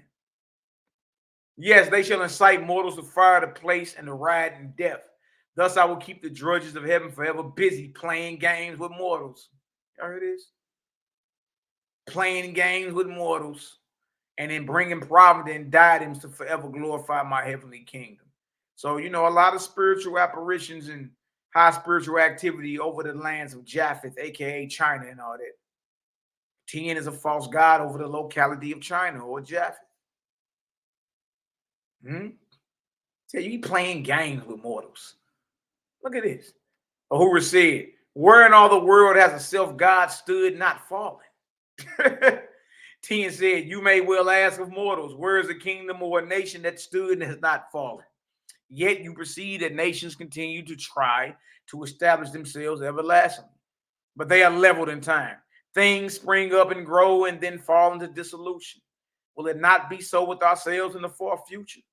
Will we not become one with the ever-changing elements and as nothing and wasted away? Or said, one might say of man and spirits, there were some seeds planted, and many of them rotted and returned to earth, but others took root and grew and became large trees. But yet, is it not also true of the trees that they have a time? For they die, fall down, rot, and also return to earth. Or continue, admit this to be true, O 10, and that the time may come when you and I shall pass out of being. Then does it not follow that for the time we live, we should contribute all we can to make others happy? Or who would say, look, redeem the time then. If you know that everything is going to be dissolved and passed into dissolution, even according to you, then why wouldn't you spend your time laboring to make others happy? Why not? 10 said, if by so doing it will render ourselves happy with no danger to our kingdoms, then yes, truly. For which reason are we not forced back after all is said and done to the position that we shall labor for our own happiness without regard to others? One man delights in art, another in philosophy, another in helping the poor and wretched, and another in eating and drinking, and another in ruling over others. Shall they not all have enjoyment in the way of their desires? Shall you say to him who delights in eating and drinking, stop, come and delight yourself helping the wretched? Or who has said, this I have seen, the intelligent and clean have more delight than do the stupid and filthy. The rich more enjoyment than the poor. As for ourselves, we delight more in seeing the delighted than in seeing the wretched. More do we delight to see a child smile than to hear it cry. But there are those who delight more to make a child cry than to see it smile. But such persons are evil and take delight in evil. Shall we then indulge them in their means of delight?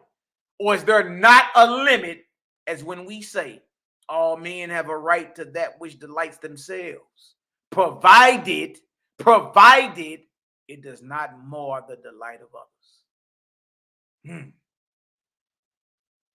So yeah, as long as you ain't hurt nobody else.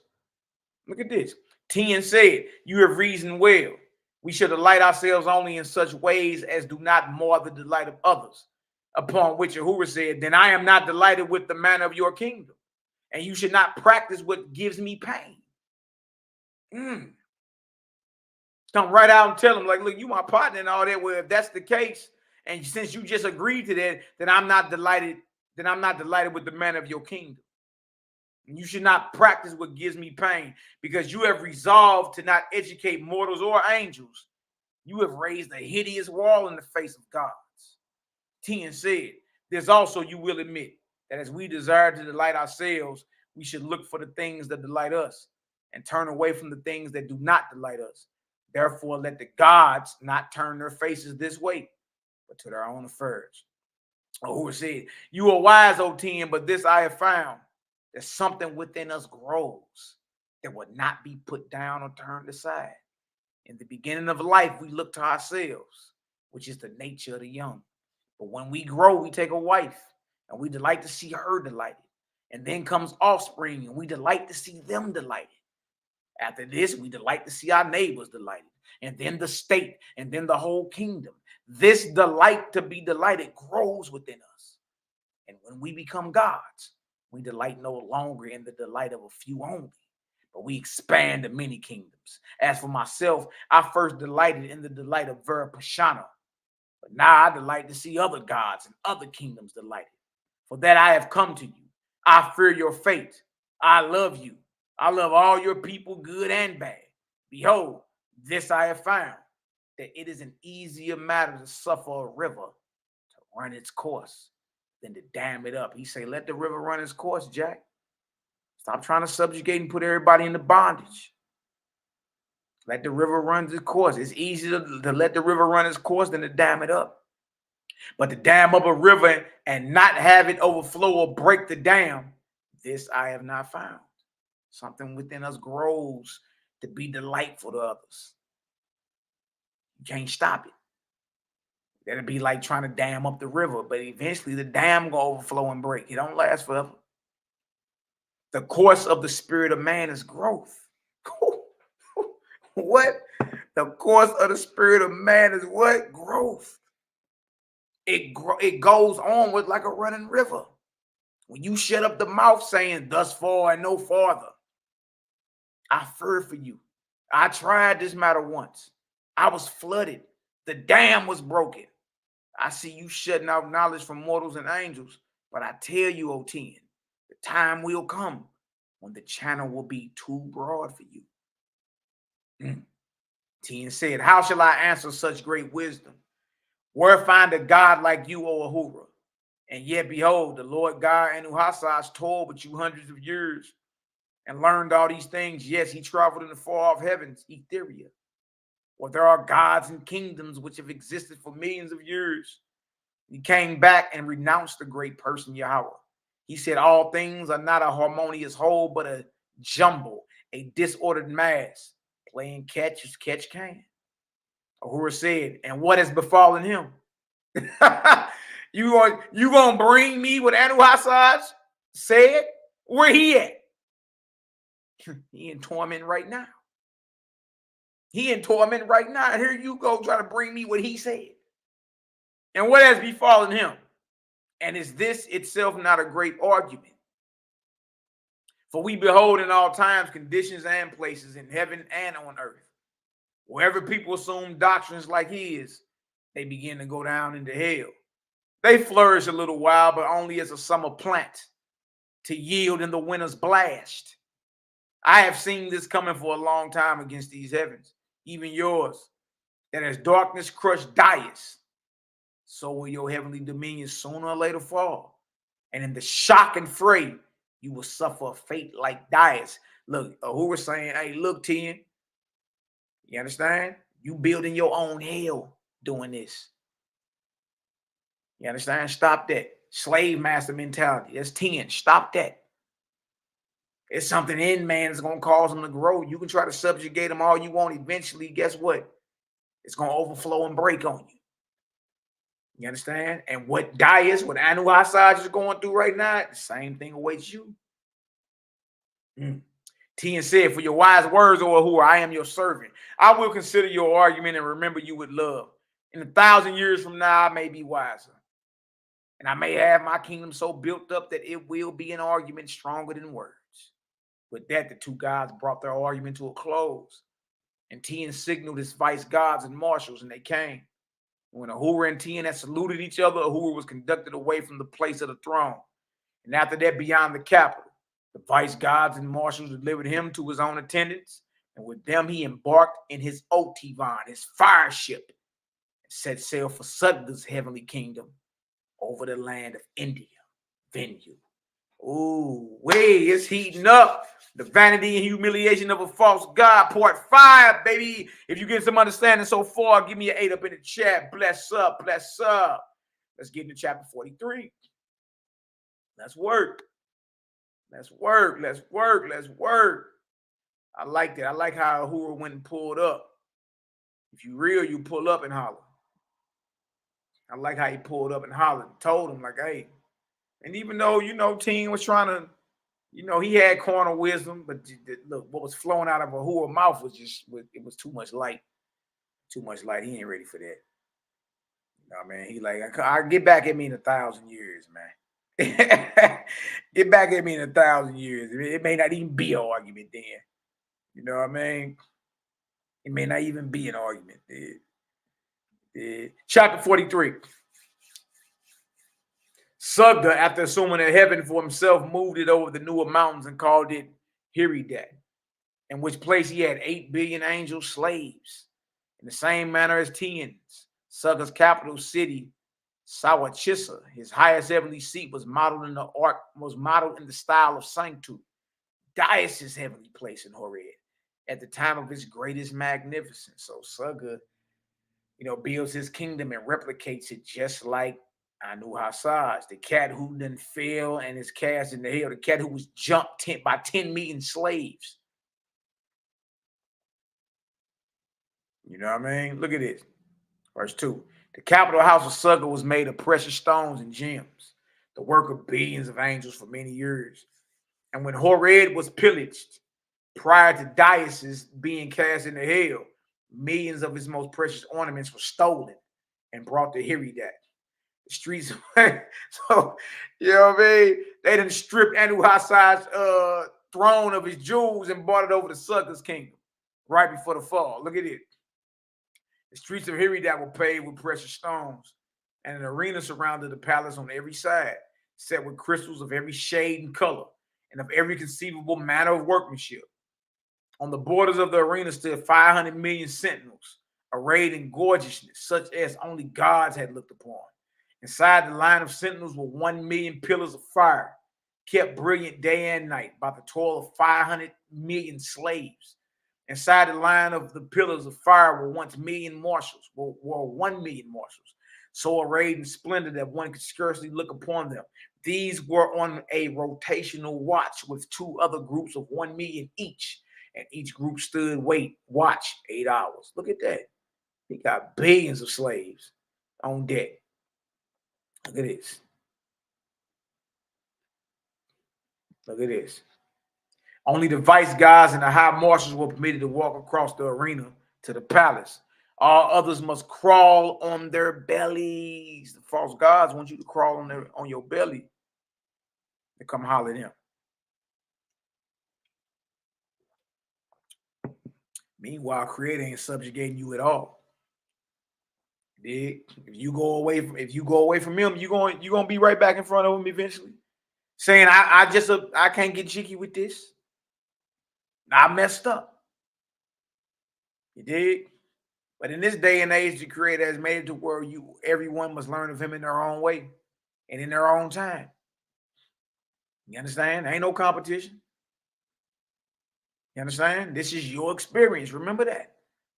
It is. Only the vice gods and the high marshal were permitted to walk across the arena to the palace. All others must crawl on their bellies.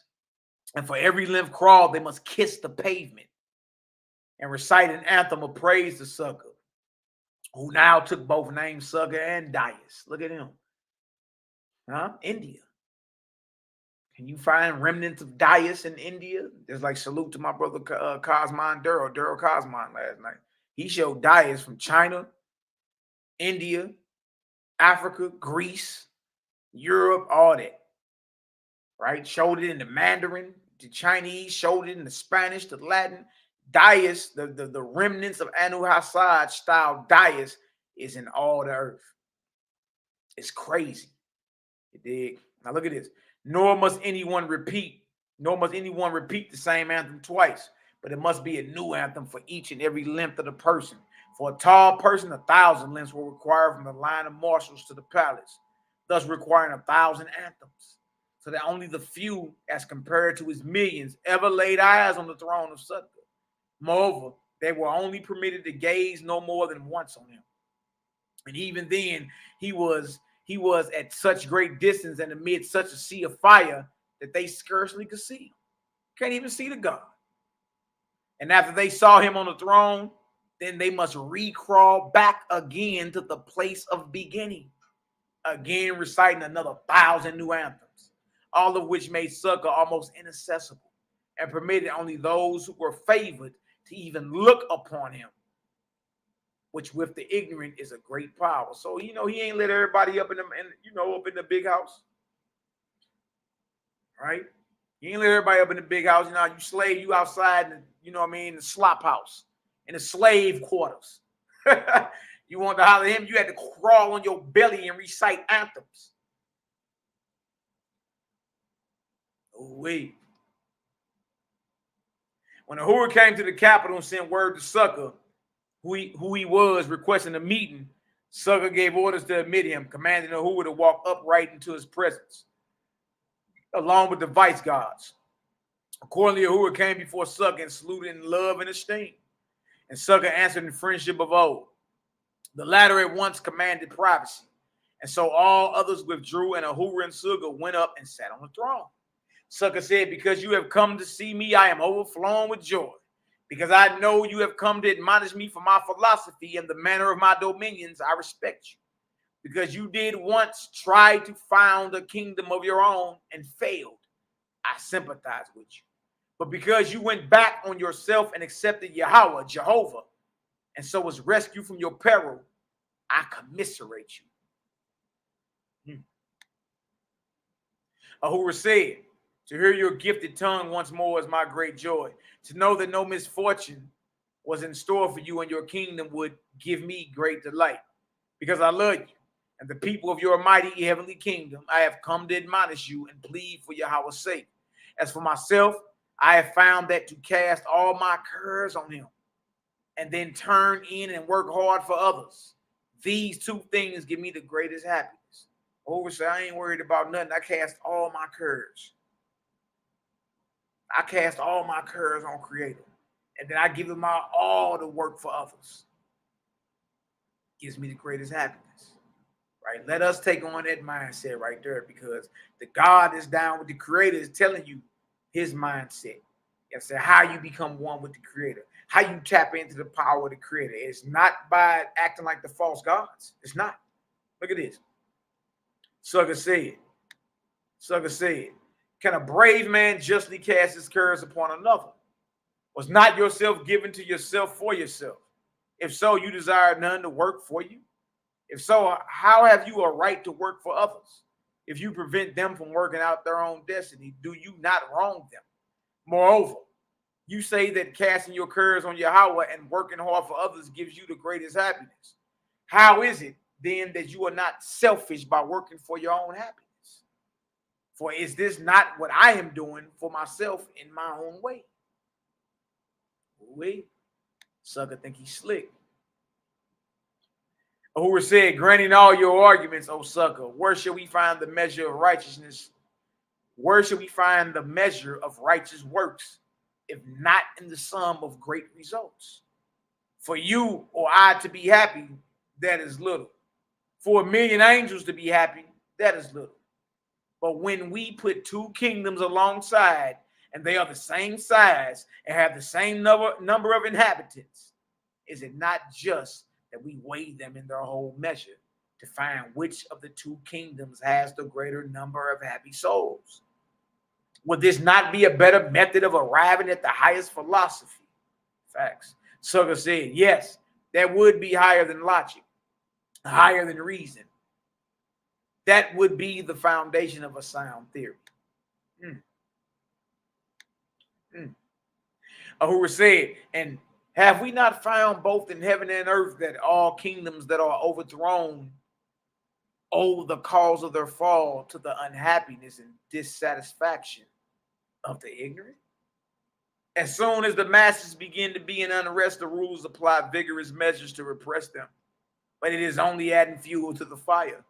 It deadens it a while, but only to have it burst forth more violently afterward.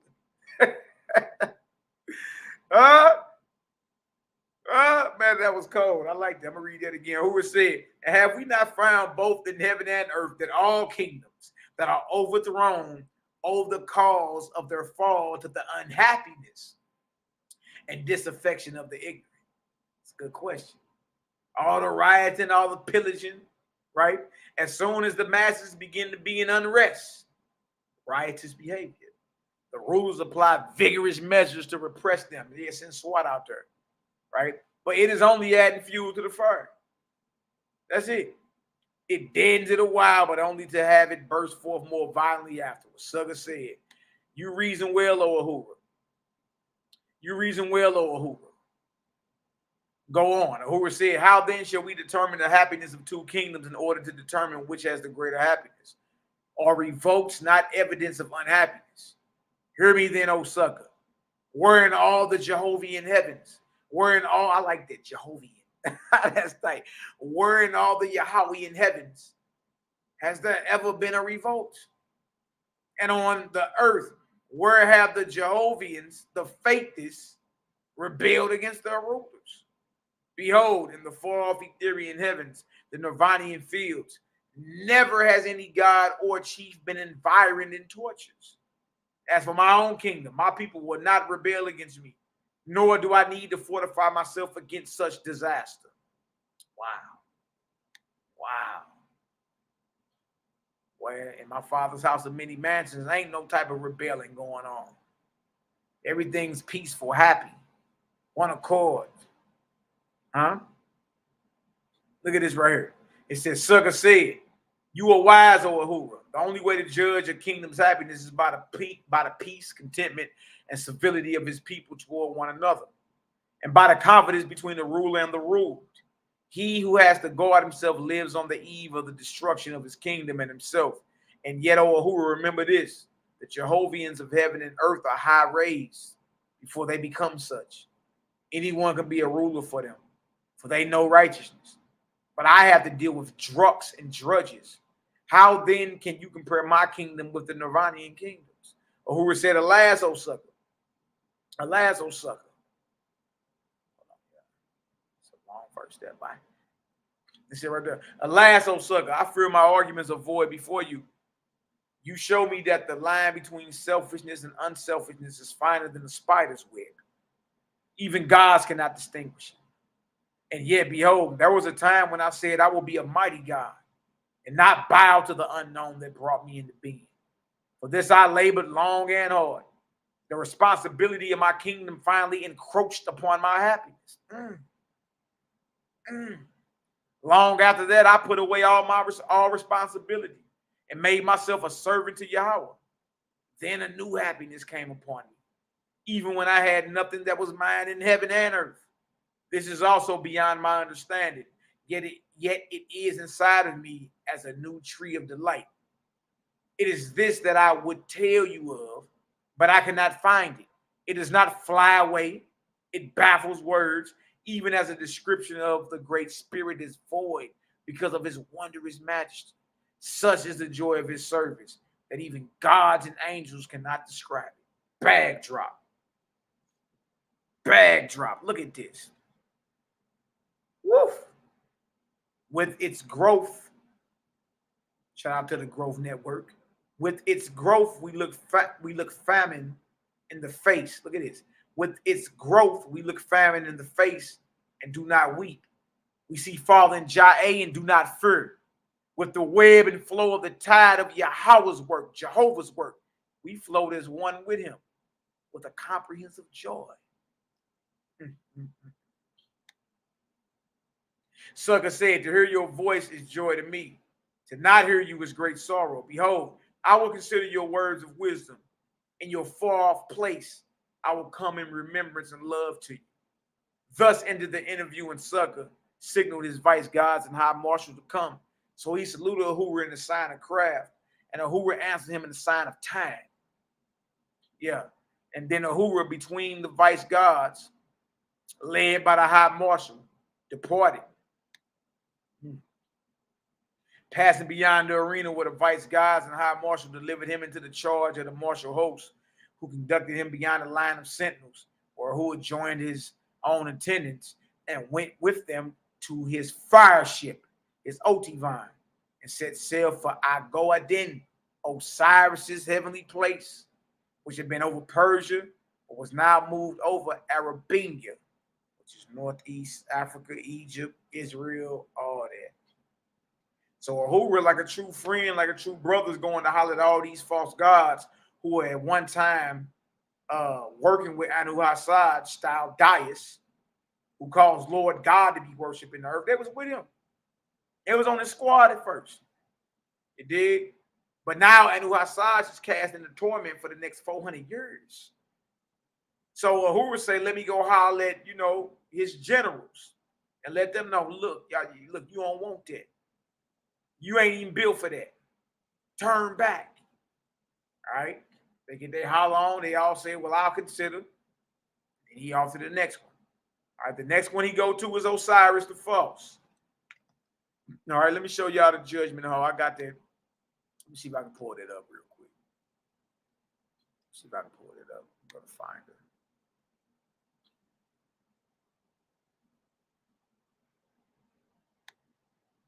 Let me go to find it real quick. Let me show y'all something.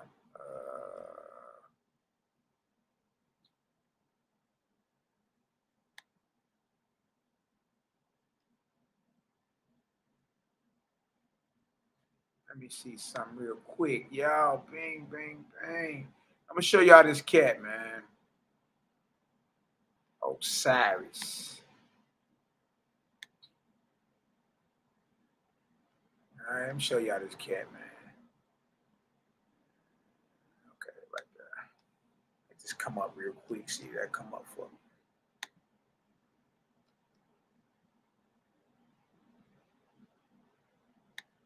I'm going to let that pull up. Show y'all about this cat, man. It's crazy.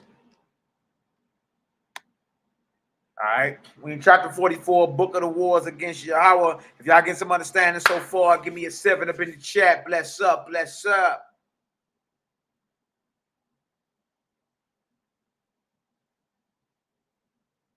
Give me a 7 if y'all get some understanding. Bless up.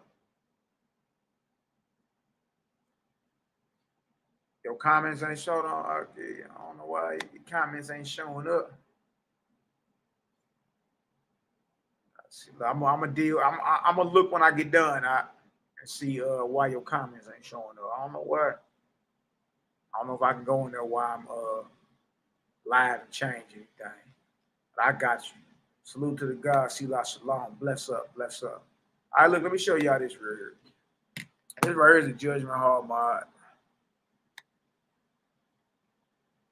All right. Now we about to go deal with Osiris the False. All right, this that green Negro with that cone head over here. All the way over here to the right, that's Osiris. That's Osiris right there. All right, and this is the what you would call the Kemetic understanding of what happens once you die. All right.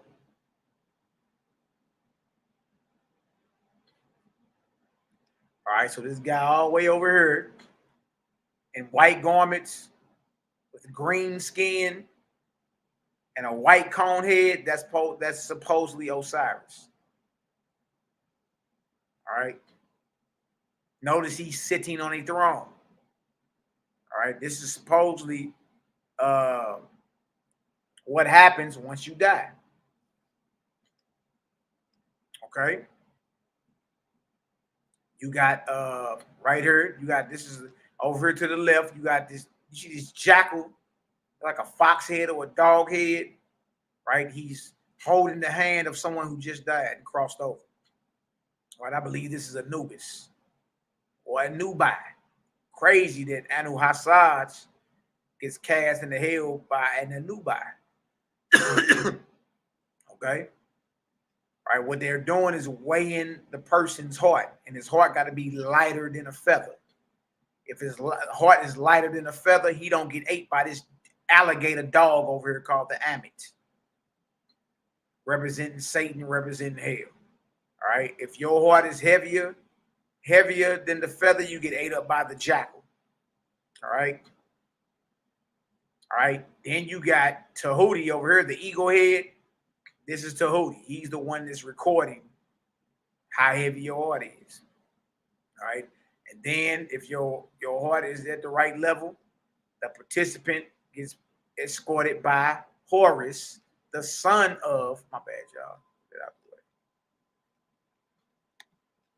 He's escorted by Horus, the son of Osiris, right? For the throne of Osiris. There it is right there. That's who we dealing with.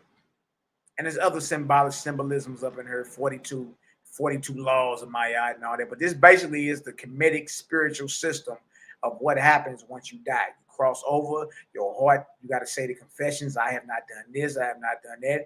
Your heart has to be weighed. If it's lighter than the feather, you get to, come before the throne of Osiris and be granted into his paradise, the fields of, I think it's Russia, something crazy. If your heart is heavier than the feather, you get ate up by this jackal right here, this alligator. See, so that's the whole system after you die, dealing with the Kemetic spiritual system. All right, it's basically, that's where Christianity get its understanding from. You dig? You're dealing with the Amit and the lake of fire and all that, dealing with hell. So when we speaking of Osiris in real time, there he is right there.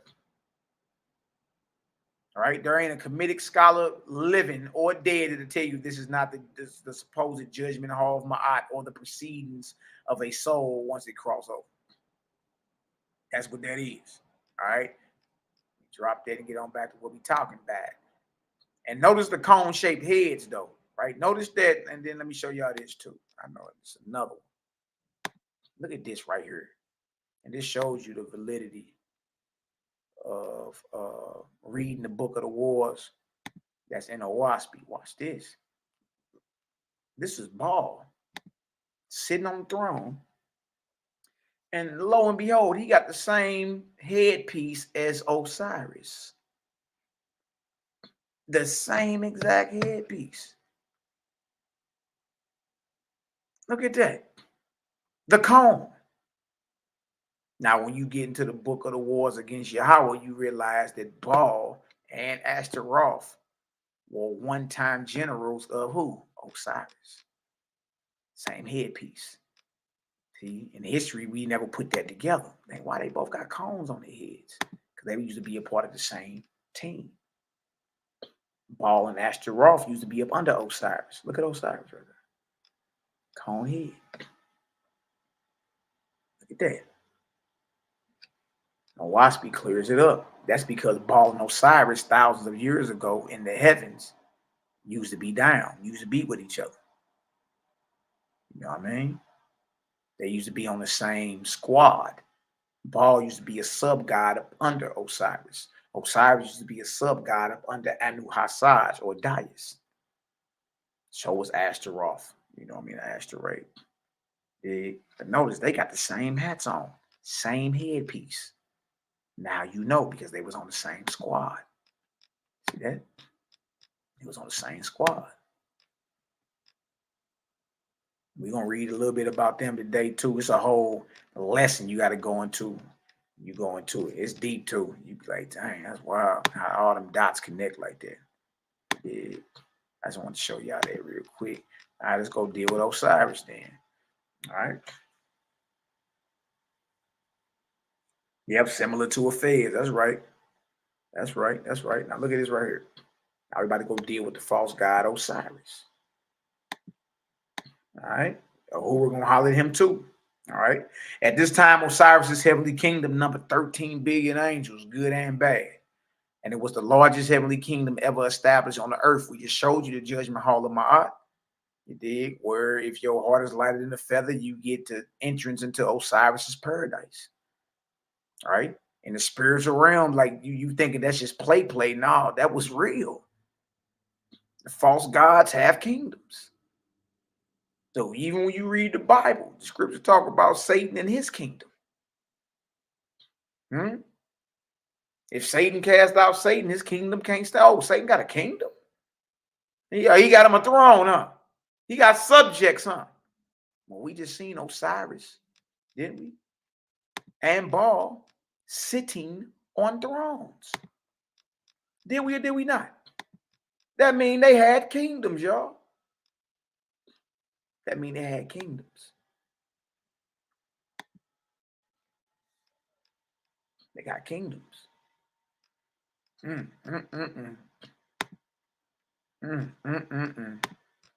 Somebody God fell. Now look at this right here. At this time, Osiris's heavenly kingdom numbered 13 billion angels, good and bad, and it was the largest heavenly kingdom ever established on the earth. Look at this. It was built like suckers. That is to say, modeled after Sanctu and Horeb, but more magnificent than Sugar's kingdom and far larger. The arena away was 5,000 lengths of a man across, so that approaching visitors to the throne must crawl 2,000 lengths in order to approach the throne. They also had to repeat an anthem of praise or a prayer for every length crawled. Wow, going and coming.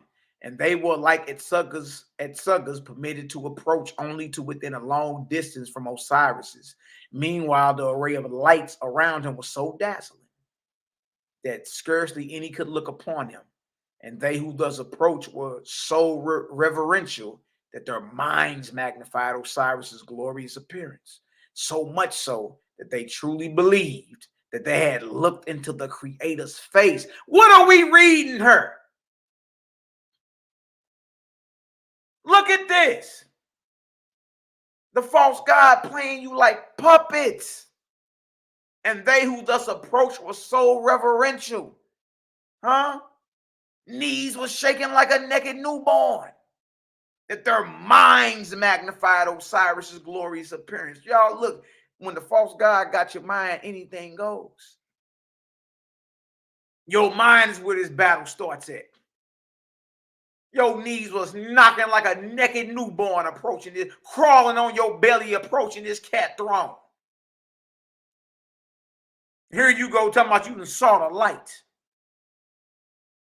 So much so that they believed they had looked into the Creator's face and saw in truth man was of his image and likeness, and thousands and even millions who thus crawled to look upon him afterward went about in heaven preaching Osiris as the veritable all highest creator of heaven and earth. Good night.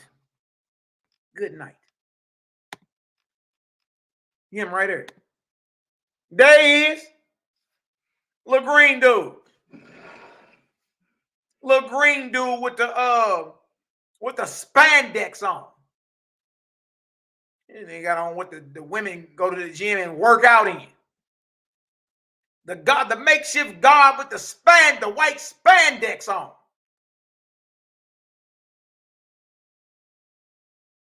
Got these cats believing they done crawled and looked at the very face of the Creator. They was already in their mind, knees knocking like a naked newborn. This must be the Creator. And they went back proclaiming that it's Osiris. So now you see the inspiration behind the drawing of the Judgment Hall of Ma'at. The drawing and the painting of that y'all came from an inspiration. It comes from somewhere. Did nobody just wake up, yawn, and smell the Folgers and just draw this? It's an inspiration there. You dig? And the mortal starts drawing. The priest starts drawing. Wow. And they got on leggings. Somebody here the Creator with leggings on. Wow. And a shower cap. Man, stop it. Stop this. Man, nobody just wake up and smell the Folgers and just draw that. That's an inspiration. It comes from somewhere. And nobody just wake up and smell the Folgers and scratch and scope this right here. Ball sitting on the throne with the same cone hat as Osiris. No, don't work like that, Jack. Ooh, wait, look at this right here. Verse 3. Osiris made his godhead consist of three persons. First, himself as the fountain of the universe, whose name was unspeakable. Second, who? Baal. There he is. Baal, his only begotten son. Bag drop, boy. Bag drop, boy. I'm gonna let that marinate. I'm gonna let that marinate for a little taste. Bag drop, boy. Huh? Baal is the only begotten son of who? Osiris. Oh, Baal right there. Days. That was the doctrine thousands of years ago. Osiris and Baal is his only begotten son. I say good night. And you know Baal hides behind all type of names. Zeus.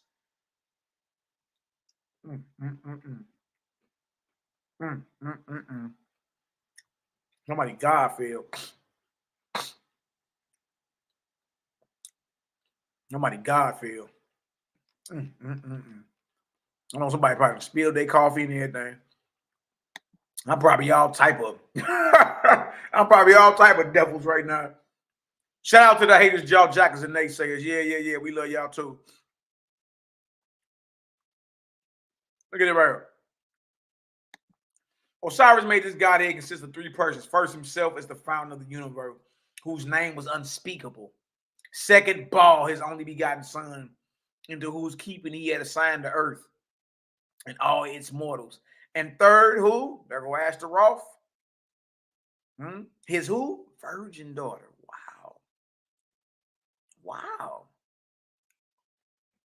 Wow. His virgin daughter, into whose keeping he had assigned life and death. Or rather, the power of begetting and the power to cause death with mortals. The Asteroid was like Medusa. You dig?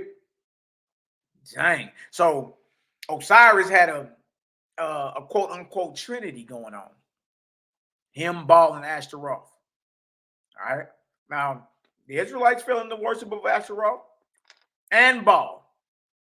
When you read Jeremiah, the 44th chapter, right? The Israelites were worshiping the queen of heaven. Who you think that is? That's the virgin daughter of Osiris, Asteroid. Look at this right here. Osiris was the most cunning of all the self-gods. One boy slicker than snot. Osiris was the most cunning of all the self-gods, for thus he appropriated the triangle of the faithless, thus appropriated the names and powers of the false Lord God, now in hell. For only through Baal and Asteroth could any mortal or spirit ever attain to approach the arena of the throne in Ago-Adin. And her, again tested, they had to pass the high sentinel, Egypt, before they were entitled to the right to crawl on their bellies over the sacred pavement, the way to the heavenly palace. Yeah, y'all, Egypt was not the name of a place. It was not the name of the land you know as Egypt today. Before it was a high sentinel. Look at that. Or 5. Only the vice gods of Osiris and his chief marshal could walk upright to the capital palace. Dang. And they with heads bowed low. And when Osiris was informed of who was coming, he sent word that he should come upright with his head erect, but veiled from head to foot. He said, yeah, let him walk upright, but veil him up, cover him up. To this, Ahura gladly consented, and being veiled by Egypt and handed over to the vice gods and the chief marshal, he walked upright. When he came to the high ark of the palace, they halted, and Ahura saluted him the sign, old time love. And Osiris answered the sign, joy in heaven. Upon which Ahura left the vice gods and walked near the throne. And Osiris came down, and they embraced in each other's arms, not having seen each other for more than 1,000 years. Osiris signaled the vice gods and chief marshal to fall back. The word fall back again. That's how we talk.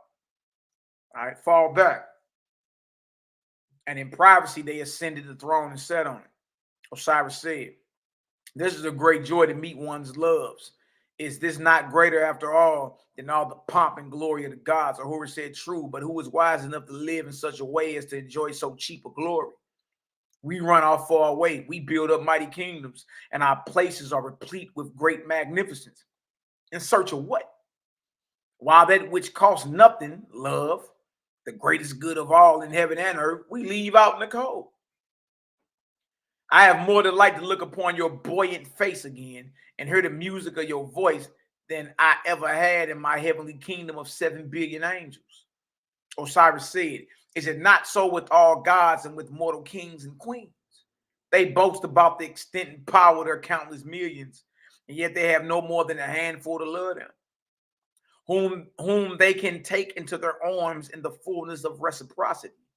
What then are pomp and glory? Are not kings and queens of earth only watchdogs? Are not kings and queens of earth only watchdogs to guard the stinking flesh and bones of other mortals? And are the gods not equally base in their dirty trade of ruling over foul-smelling drudges? Ahura said, it is so, but where does this great desire to rule over others come from? To lead them, to be applauded, and to revel in the toil of the millions? Would it not be wise for the gods who understand this to resign their mighty kingdoms and go along with their loves to feast in the great expanse of the universe? Osiris said. Osiris said, true, O Ahura. But who has power to do this? Certainly not the gods. And is it not so with mortals? For thousands of years have they not been told? Unless you give up your earthly kingdoms and give up your riches, you cannot rise in heaven. But behold, the rich man cannot give up his riches. The king cannot give up his kingdom. They are weak indeed. As for such souls, one might as well expect an unhatched bird to fly than to expect these to be anything but slaves in our dominions. I also perceive this regarding my own kingdom. I cannot give it up because in truth, I cannot get the desire to give it up. Although my judgment says it would be the highest best thing for me. Well, that pride, something else, ain't it? Osiris saying, I know I'm supposed to give it up, but I don't have the desire to do it. Look at him. Who said, are great possessions not like dissipation? I have seen mortals who admit the highest best thing to do is to live the highest best one knows, who then immediately go off and pollute the body by eating flesh and drinking wine. They also know the right way, but they have not yet attained the desire to put into practice what they know to be the highest. Wow. Huh? He said, so it's mortals that know what they should be. You right, bro. Yeah, sister, I know you right.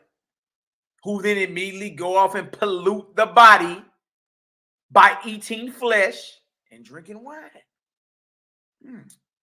They also know the right way, but they have not yet attained the desire to put into practice what they know to be the highest. Osiris said, yes, all this is dissipation. And if a man gives away what he has, is this not also dissipation? Can it be true, O Ahura, that even as we manipulate mortals to drive them to war, y'all heard this? This is what the false God's saying. The Creator does not manipulate you to go to war. The Creator is not sanctioning warfare. It comes from the false gods. Look at this. Manipulate mortals to drive them to war or to make them play peace, to make them destroy their kingdoms and build up others by our angel armies, which they do not know of, that we ourselves are similarly ruled over by the gods in the ethereal heavens. Ahura said. Ahura said. It seems to me thus, Osiris, this is to say that the ethereal gods above us rule us, but not in the same way, but by their absence from us when we do unjustly, and by their presence when we do righteously. We rule over mortals by direct action upon them, shaping their destinies by our heavenly wills, and they are often cognizant of our angel servants being with them. But when we cannot appropriate a mortal to do our wills, we withdraw our angels and suffer him to fall into the hands of drudges. Ahura continued. Not that the gods above us, O Osiris, send evils upon us, but that we foster evils within our own kingdoms, which take root like thorns and nettles in a neglected field.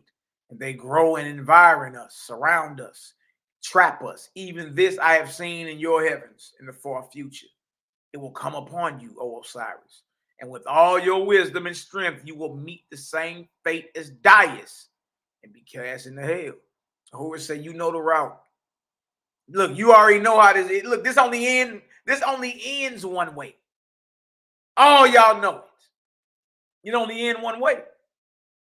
All y'all were sub-gods or generals to Anu, and his chestnuts roasting for 400 years right now. You already know the route. Get up while you can. And these are the type of people you need around you. You need people that's going to tell you straight up, even though it hurts your feelings, hey, boy, stop that. Before you end up jacked up. You understand? Before you wind up Dung Creek without a paddle. But watch this. Osiris said, were I to judge by all the self-gods who have been before me, I would have sent to your wise judgment. But hear me, O Ahura, for mine is not like any other heavenly kingdom, nor formed for my own glory only. This then is what I will accomplish. I will cast out sin from among mortals and all types of wickedness, and I will give them a heavenly kingdom on earth. They shall war no more, nor deal unjustly with one another, nor have suffering, immature deaths, famines, or sickness, but peace, love, righteousness, good works, and nobleness. For I will go down to them in person in time to come, and I will take with me angels high raised and appoint them to mortals, and give them physical bodies for their pleasure, and they shall be the teachers of man on the earth. And man shall put away all selfishness, deceit, lust, and lying, and the races of man shall be taught how to beget offspring in purity and wisdom. Look what this is what Osiris the False is telling Ahura. These are his plans. Look at this. And in that day I will take back the drudges of heaven and engraft them on mortals and re-raise them up with understanding. So for that purpose, O Ahura, though I fortify myself in all this, am I not laboring in the right way? Ahura said, it seems to me a dangerous proceeding. I will compare your plan to that of a teacher who took his pupil into a place of vice to teach him virtue. Huh? He says that's dangerous. I will compare this to a teacher who took his student to the strip club to teach him about how, or to teach him about virtue, or how to retain his lust, or how to fight his lust. That's dangerous. Why would you take him to the strip club to teach him about abstinence? Why would you take a student to the strip club to teach him about semen retention? Why would you put a pornography film on in front of your son to teach him semen retention, or to teach him what not to? Why would you do that? And this is what Ahura is saying. That's dangerous. That's like a teacher who took his pupil into a place of vice to teach him virtue. How can the heavenly kingdom exist among mortals except with celibates? And they cannot people the world. Is there any other way but by the delight of the lowest passion that man can be born into life? What belongs to flesh is of the flesh. The spirit repudiates the earth. Osiris said, it has been said, but I will cast a higher love down into the lower. Ahura said, why? So you can. But alas, will it remain down and forever grovel on the earth? I have seen a sweet maiden wed to a vicious husband, and she did not lift him up, but he pulled her down. Will it not be so with the higher love when you wed it to the passions? Behold, the manner of the oracles. We appoint high-raised angels to answer the questions of mortals, to lead them up to virtue and wisdom. But alas, mortals do not come to the oracles to learn these things, but to learn wickedness, war, and earthly gain. Will it not be so with your kingdom founded on earth? Instead of helping mortals up, mortals will pull down the angels to answer them in their most sinful desires and curiosity. Osiris said, you have great reason on your side and facts as well to sustain you. Yet do not forget, O Ahura, I shall have a temple built of stone on the earth, and a chamber where I can come and command the kingdom through the mortal king. Now remember, this is Osiris of Egypt. What stone temple he haven't built? I wonder what that is. And I wonder if it's still standing in the earth today. Oh, wait, look at this. And a chamber where I can come and command the kingdom through the mortal king. Ahura said, behold, my mission is fruitless. Ahura said, behold, my mission is fruitless. I have now visited my three loves, Tien, Sugar, and you. And I cannot turn one, even a fraction. In this I have great sorrow, for I fear the time may come when great darkness will be upon you all. Osiris said, I will consider your wise words, O Ahura, and though you now go from me, my love will follow you. With that, Osiris signaled the chief marshal and the vice gods, and they came. Then Osiris and Ahura embraced each other and parted, both saluting the sign, love forever.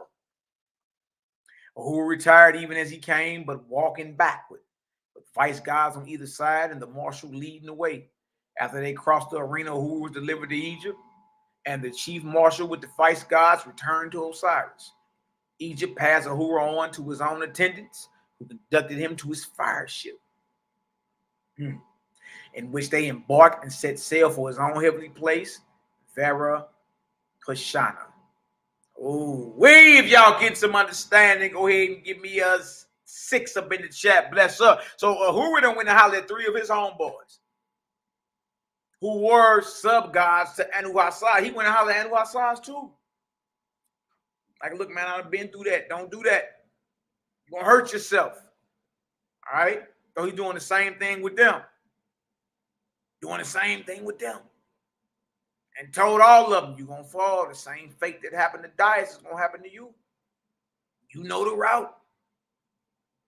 Now your very slaves are going to torment you. All right? 45 verse 1. That's all I'm going to read. I'm going to jump over to chapter 53. Now look at this. Yahweh allowed the self-gods to prosper for more than 400 years. So look at that. He even allowed you, look, you can set out, this is what you're going to do. And you have a time of prosperity for 400 years. Your guard's down. You thinking everything all good. Not knowing that the Creator allowed it. Jehovah allowed the self-gods to prosper for more than 400 years. And 10, Suk and Osiris became the mightiest gods that ever ruled on the earth. Do y'all hear this? Do y'all hear this? Ooh, wait. They became the mightiest gods to rule in this earth. He allowed them to rule for 400 years. But remember their end. Remember that. All right? Let's drop that. Let's go over to chapter 53. Look at this.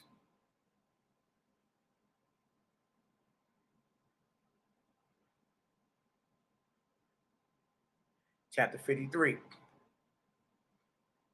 I'm glad y'all getting some understanding our praises. We working, we cooking. All right. Let's read. Yahweh, Jehovah said, Jehovah has said, I created man blank as the good and evil and gave him liberty. Uh-oh. Look at this.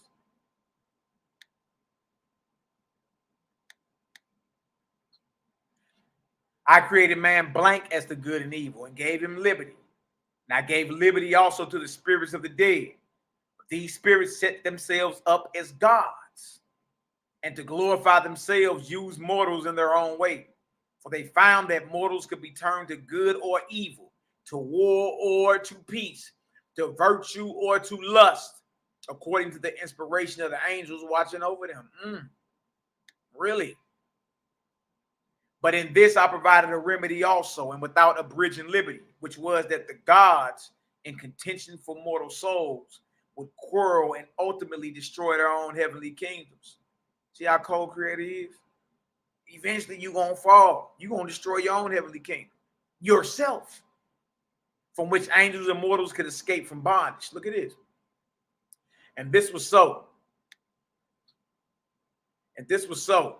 10, Suk and Osiris, even while their wars and machinations were going on with mortals, were scheming for mastery in Hadad, the lowest heavens, each to overthrow the others and involve them in ruin. And it thus came to pass that a triangular war ensued in these two heavens, in which more than 10 billion warring angels were engaged hundreds of years. For as mortals engage in corporeal warfare, so do angels engage in spiritual, Essean warfare. For though they cannot kill one another, look at this, y'all. For though they cannot kill one another, they can bind and enslave and cast one another into hells and surround them with never-ending fire, so they cannot escape. And the warring gods send their armies forth to make captives of their enemies, who when seized are either made into subjects or else cast into torments. And these armies of warring angels, hundreds of millions strong, go into the kingdom of another god, and from its suburban, look at this, and from its suburban districts carry away the subjects with all their acquisitions. And yet at times, these raiding armies venture too far and are themselves captured. And are themselves captured and cast into torments. Consequently, gods in Hadad wall their kingdoms around with standing armies, even as they have taught mortals to defend themselves, and their enemies seek to invent means to break through the defense lines of these standing armies and go into plunder and destroy. In times of which madness, no voice from Yahweh's angels can gain an attentive ear among them, even the same as when mortal kings are at war. Were one to say to them, behold, Jehovah is all peace, they would even curse Jehovah and peace. We get that now. Like, people are offended that we like, look, the Creator ain't sanctioning warfare. He ain't commanded none of you mealy mouth Negroes to go kill nothing. Go sit down somewhere before you hurt yourself. And when we be like, nah, I create about peace, he ain't about all that, man. Look, people start getting the little bossy lips, start forming the croak around the mouth. You did. Be wanting to spit at you and cuss you, and you done lost the light. Why? Because I said, behold, Jehovah is all peace. They would even curse Jehovah in peace. Even so do the fighting angels threaten and curse if one of Yahweh's holy ones interposes in peace and love. Look at that. Oh, it ain't hard to tell who being led by who. You know what I mean? It's real easy to tell who. As like a burning fever or cankerworm that needs to run its course. Before a healing balm can do good, so Jehovah permits the gods to pursue their reign, till helpless they fall. See how cold the credit is?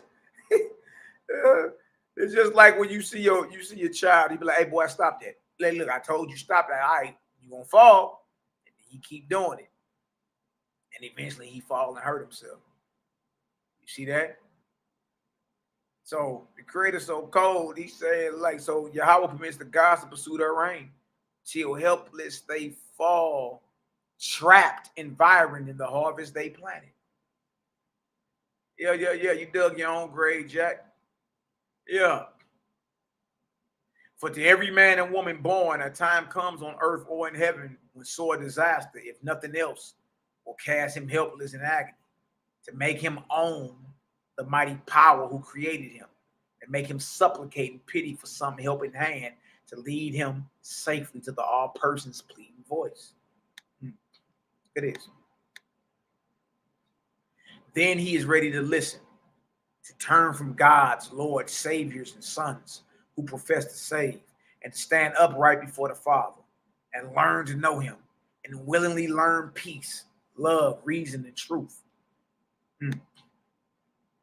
Creator has said, in every soul I made a door. Listen, in every soul I made a door, and in this my light shines. Hear my voice speaks, but they turn away and go after those who speak to the external ear. A serpent bites them, and they are cast in poison and in death. So created, like I speak to your soul.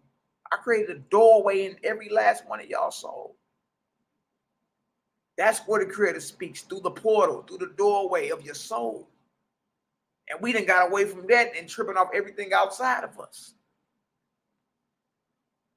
Then you don't forsook that voice and start dealing with everything outside of you, and then get bit by a serpent. And why? Look at this. Man on earth has said.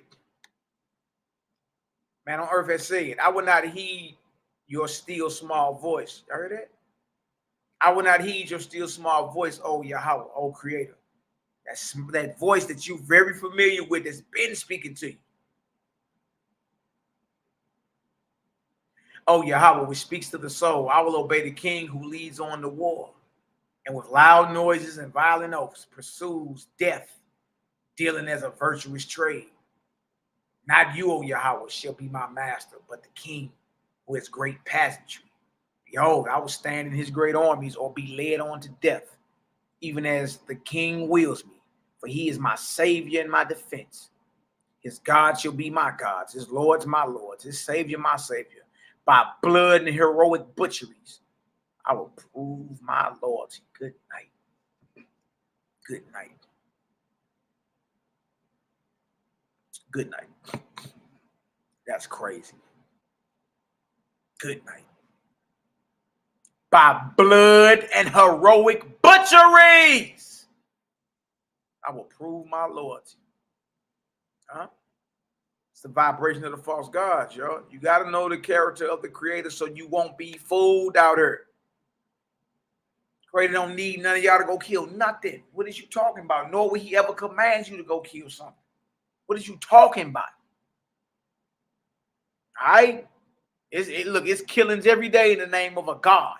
They go down in this earth, including Christianity. Huh? Including Judaism. Including Israelites, including Islam. It's killings go down every day in the name of a God. That's how you know the Creator ain't dealing with none of it. That ain't him. And even so, had billions of angels and Hadar said, not the still small voice of my soul will I obey, but yonder gaudy God. But yonder gaudy God. Whose sacredness is so great, none can approach him except by crawling on their bellies. Call him the yonder gaudy God. I ain't gonna listen to the voice that speaks through the portal of my soul, which is the Creator's voice. I'm gonna listen to yonder gaudy God, whose sacredness is so great, none can approach him except by crawling on their bellies. He shall be my Lord and Savior. His battles shall be my battles. To feed the hills of Hadar with his enemies shall be my trade. Look at this. Jehovah has said, Yahweh has said, Creator has said. Look at this. Even to those who choose darkness and evil, I have given liberty also. For they shall learn by experience in time to come that all these guides and leaders, whether they are kings or gods or lords or saviors, are only snares, are only traps from whom sooner or later they must turn in order to rise out of the hills they have built for others. For because they put me at a distance, or denied my person, or called me void like the wind, I do not cut them off, but they cut themselves off from me, and thus fall into torments. Man, create a code. He ain't got to go chasing you. Eventually, you're going to have to turn away from it and rise up. Even if your punishment is hell for a time being. Eventually, you got to forsake all that and rise up, Jack. It's just what it is. You know what I mean? Look at this right here. Verse 10. Look at it. For I am as near to the physical, or for I am as near to the corporean, the mortal man, as to the Essean, the spiritual man. Let them then disown their kings and gods and whoever has a kingdom to glorify. And they shall espouse me, for I am ever present. For this all people shall do, either on earth or in heaven. My kingdoms are not by violence or by war. That's Creator talking right there, y'all. His kingdoms ain't about none of that. If that's what you read, and you sadly mistaken. His kingdoms ain't about none of that. My kingdoms are not by violence or by war, but by liberty to every soul. And whoever practices peace and love and liberty to others are my chosen. They are on the way of everlasting resurrection. Good night. Do y'all hear this? Real easy to understand. All right? So his kingdoms ain't about the warfare and the violence, but liberty to every soul. If you practice peace, love, and liberty to others, you are his chosen. And you're on the way of everlasting resurrection. So it ain't just one or two resurrections. It's everlasting. It's a continual progression. Because don't forget, the Creator never stopped creating. Any astrophysicist will tell you the universe is constantly expanding. The video I showed, this showed you it was the birth of a new star system. You showed the methodology through the vortex. Man, stop it. What are we talking about? What are we reading her? What are you still milly-mouthing about? What have you heard that's so evil? What have you heard that's so wicked? You see, I'm not the superstitious type. You understand? Chapter 54. Here come Ball and Asteroid. Remember, I showed you Ball. Huh? Showed you Ball. There he is right there. There he is. See the cone head? There's a Ball and Asteroid for one-time generals.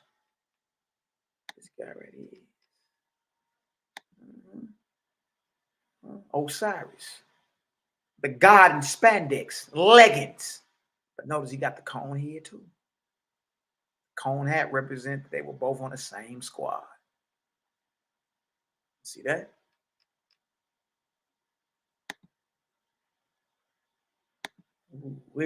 But they both sitting on thrones, ain't they? Look at this. Chapter 54 and 1. I'm glad y'all get some understanding. Bless up. Bless up. It's cooking up in here. It's cooking. Now look at this. About the time Baal and Asteroid had destroyed the inhabitants of the earth in Persia and Hellas. Hellas is Greece. All right.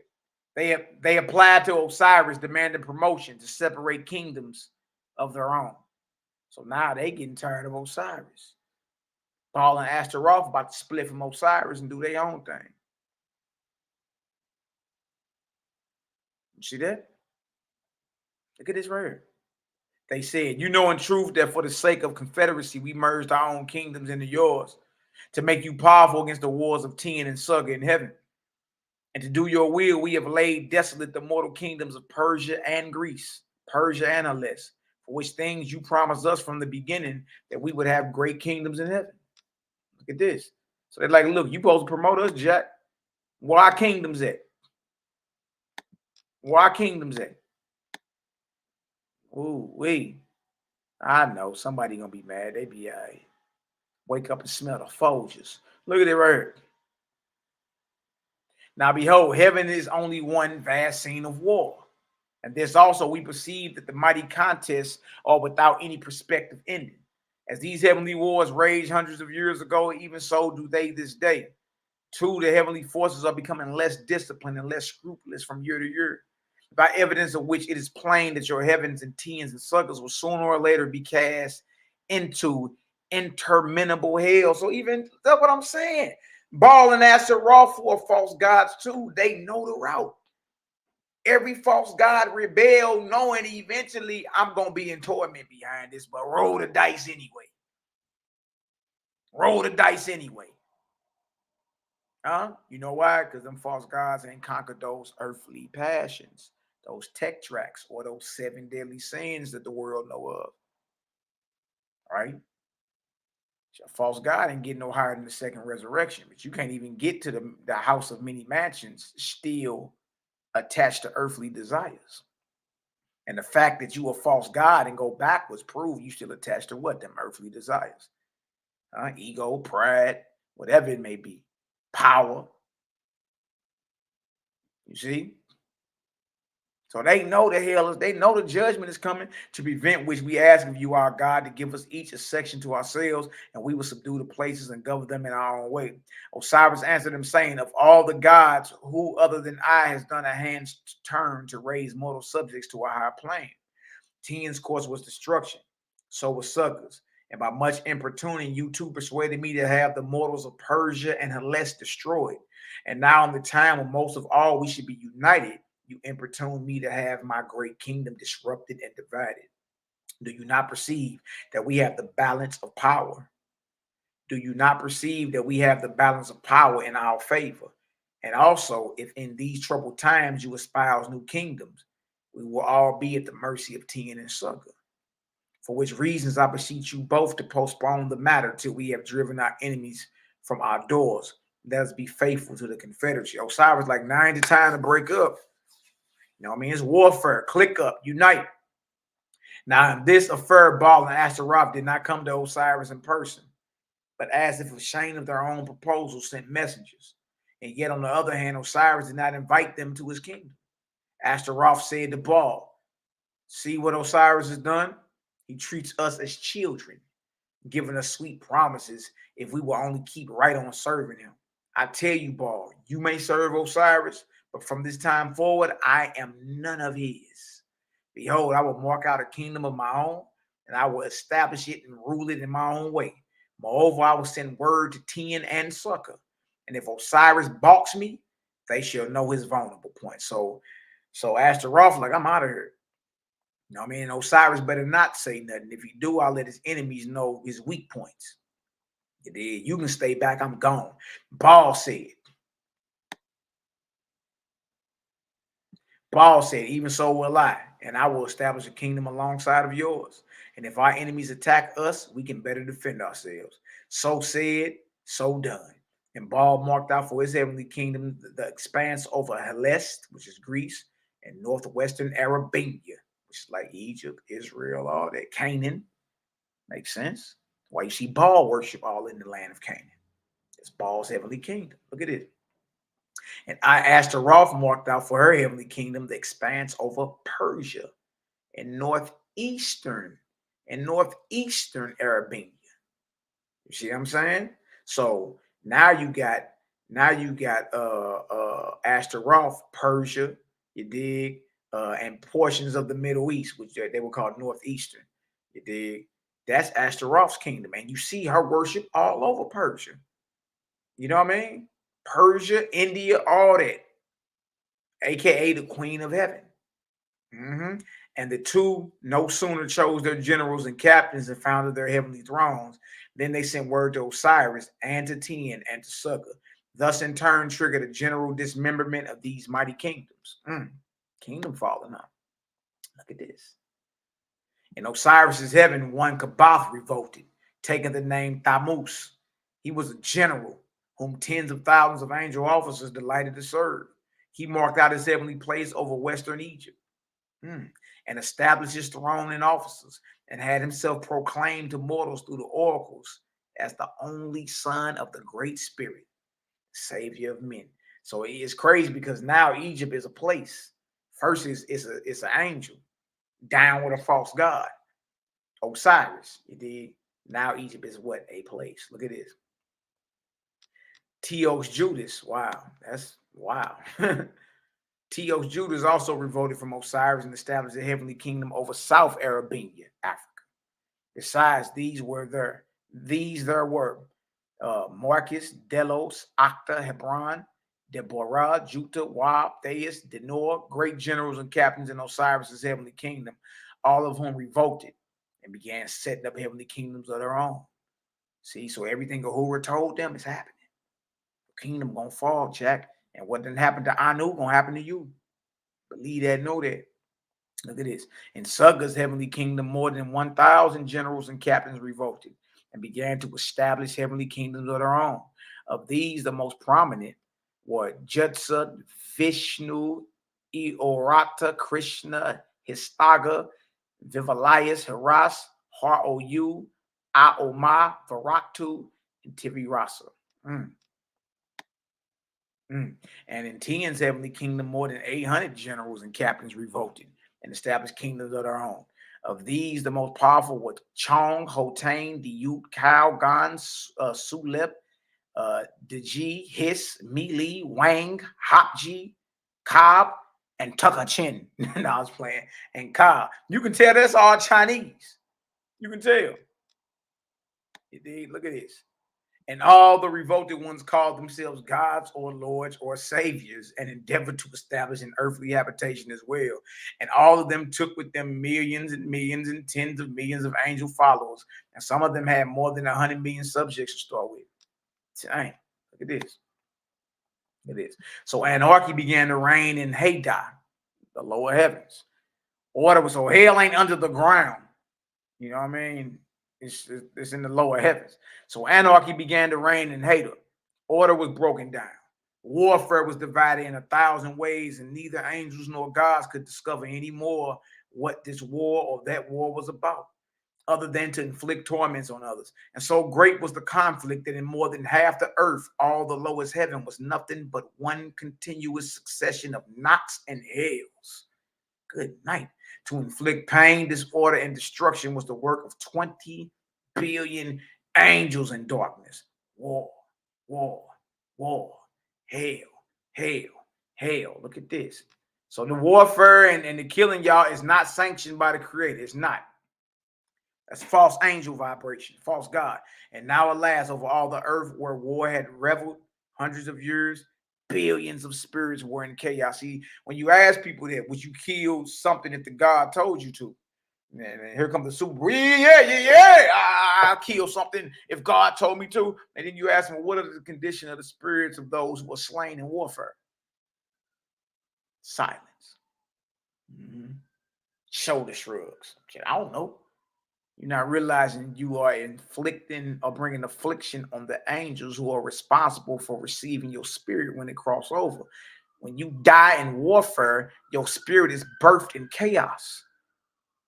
Right? Now, you're talking about billions of deaths. And the angels got to labor to restore you into, you know, your calm and all that. But these spirits are birthed in chaos. I mean, it's like a miscarriage in the spirit realm. You understand? Times a million. And there are angels who got to labor to restore your chaotic condition in spirit, because in your physical life you were murdered. You see that?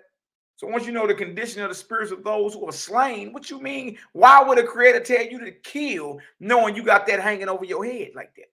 And you're responsible for the blood you put in the mud. Whoever blood you spill, you got to clean that, Jack. Yeah. You got to answer for that one. And as you see, your enemy can cast you into torment. Billions of spirits were in chaos, not knowing in fact that they were in the spirit world, but still battling against all who came along to the left and to the right, before and behind, screaming, bawling with madness, striking out madness and unceasing agony, in an unending nightmare of madness. Now picture that. You fighting, don't even know you've been killed. Don't even know you've been killed.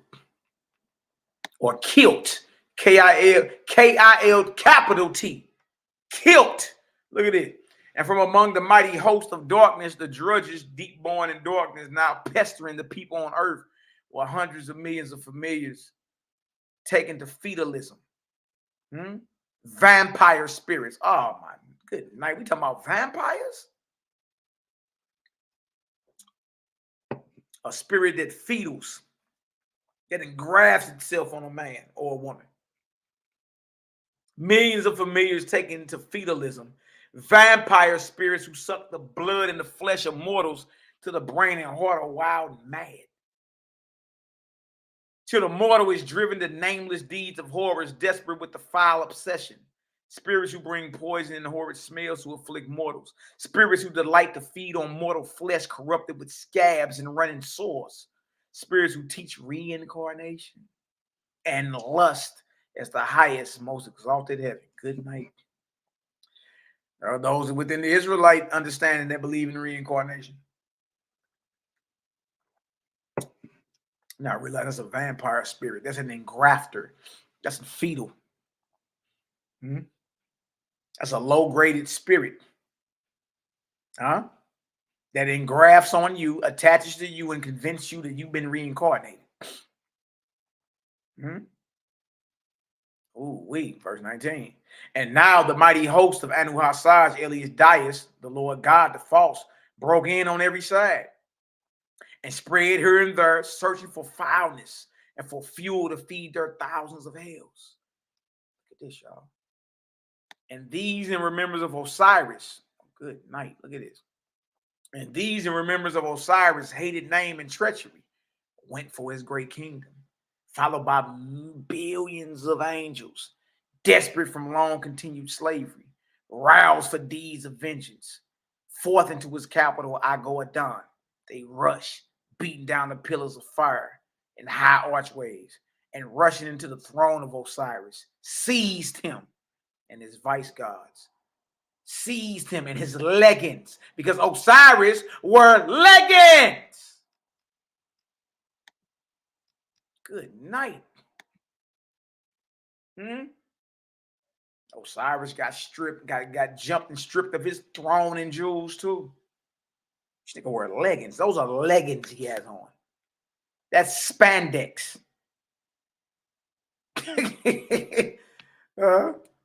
That's what that is. Look at this. This is serious, man. See what I'm saying? The vanity and humiliation of a fall. You ain't got to go through all that. You already had, bro. Who already came and hollered at you, told you, look, stand down, man. You don't want none of that. You don't want none of that. Look at it. Seized him and his vice guards and high marshals and dragged them off. Toe tag and bag them. Look at this. And and dragged them off and cast them in the foul-smelling hells. Hideous with the wailing roar of maniacs and tormented drudges.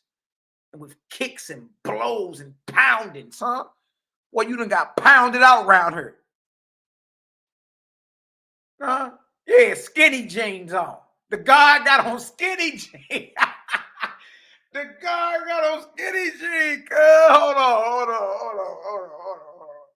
This ain't the rule of heaven and earth with skinny jeans on, is it? Man, look at this, man. Look at this. With kicks and blows and poundings, cover them up in foul darkness, heaped deep, and smothering and suffocating gas and choked him out. And again, I know they blew all their drawers out, boy. I know them farts are nuclear. I'm telling you, boy. Look at this. Yeah, your kingdom done failed. Hey. Then off ran other legions for 10 and his high officers and to pillage his kingdom, and him and them they seized and bore off in triumph to equally horrid hells. And then for great succor, others ran even more desperate for vengeance sake, and him they also caught, despoiling his mighty kingdom and cast him into hell. And they ran for many of the lesser gods. What? Boy, these the drudges. These those that's below the grades. These the hitters. You know what I mean? Dang. These the misfits. Good night. And they ran for many of the lesser gods and broke them down utterly and cast them into hells. Only 2 gods of the past days in those regions escaped. Baal and Asteroid, who fled to save themselves for a more opportune season to carry out their wicked schemes. Boy, they cleared the set, boy.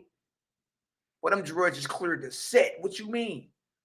Nigga, Osiris, 10, and Sucker. Don't know nothing about your rank. Huh? You outnumbered. You jumped. You did. We done stripped you, your throne, your kingdom of the jewels, and you cast into torment. Good night. Like, this is what is going on in the heavens. You dig? All right, I want to read a few verses of this right here. This goes over the gods that's over North and South America. Only a few verses of that. Then we're going to jump over to, we're going to show, we see them in hell.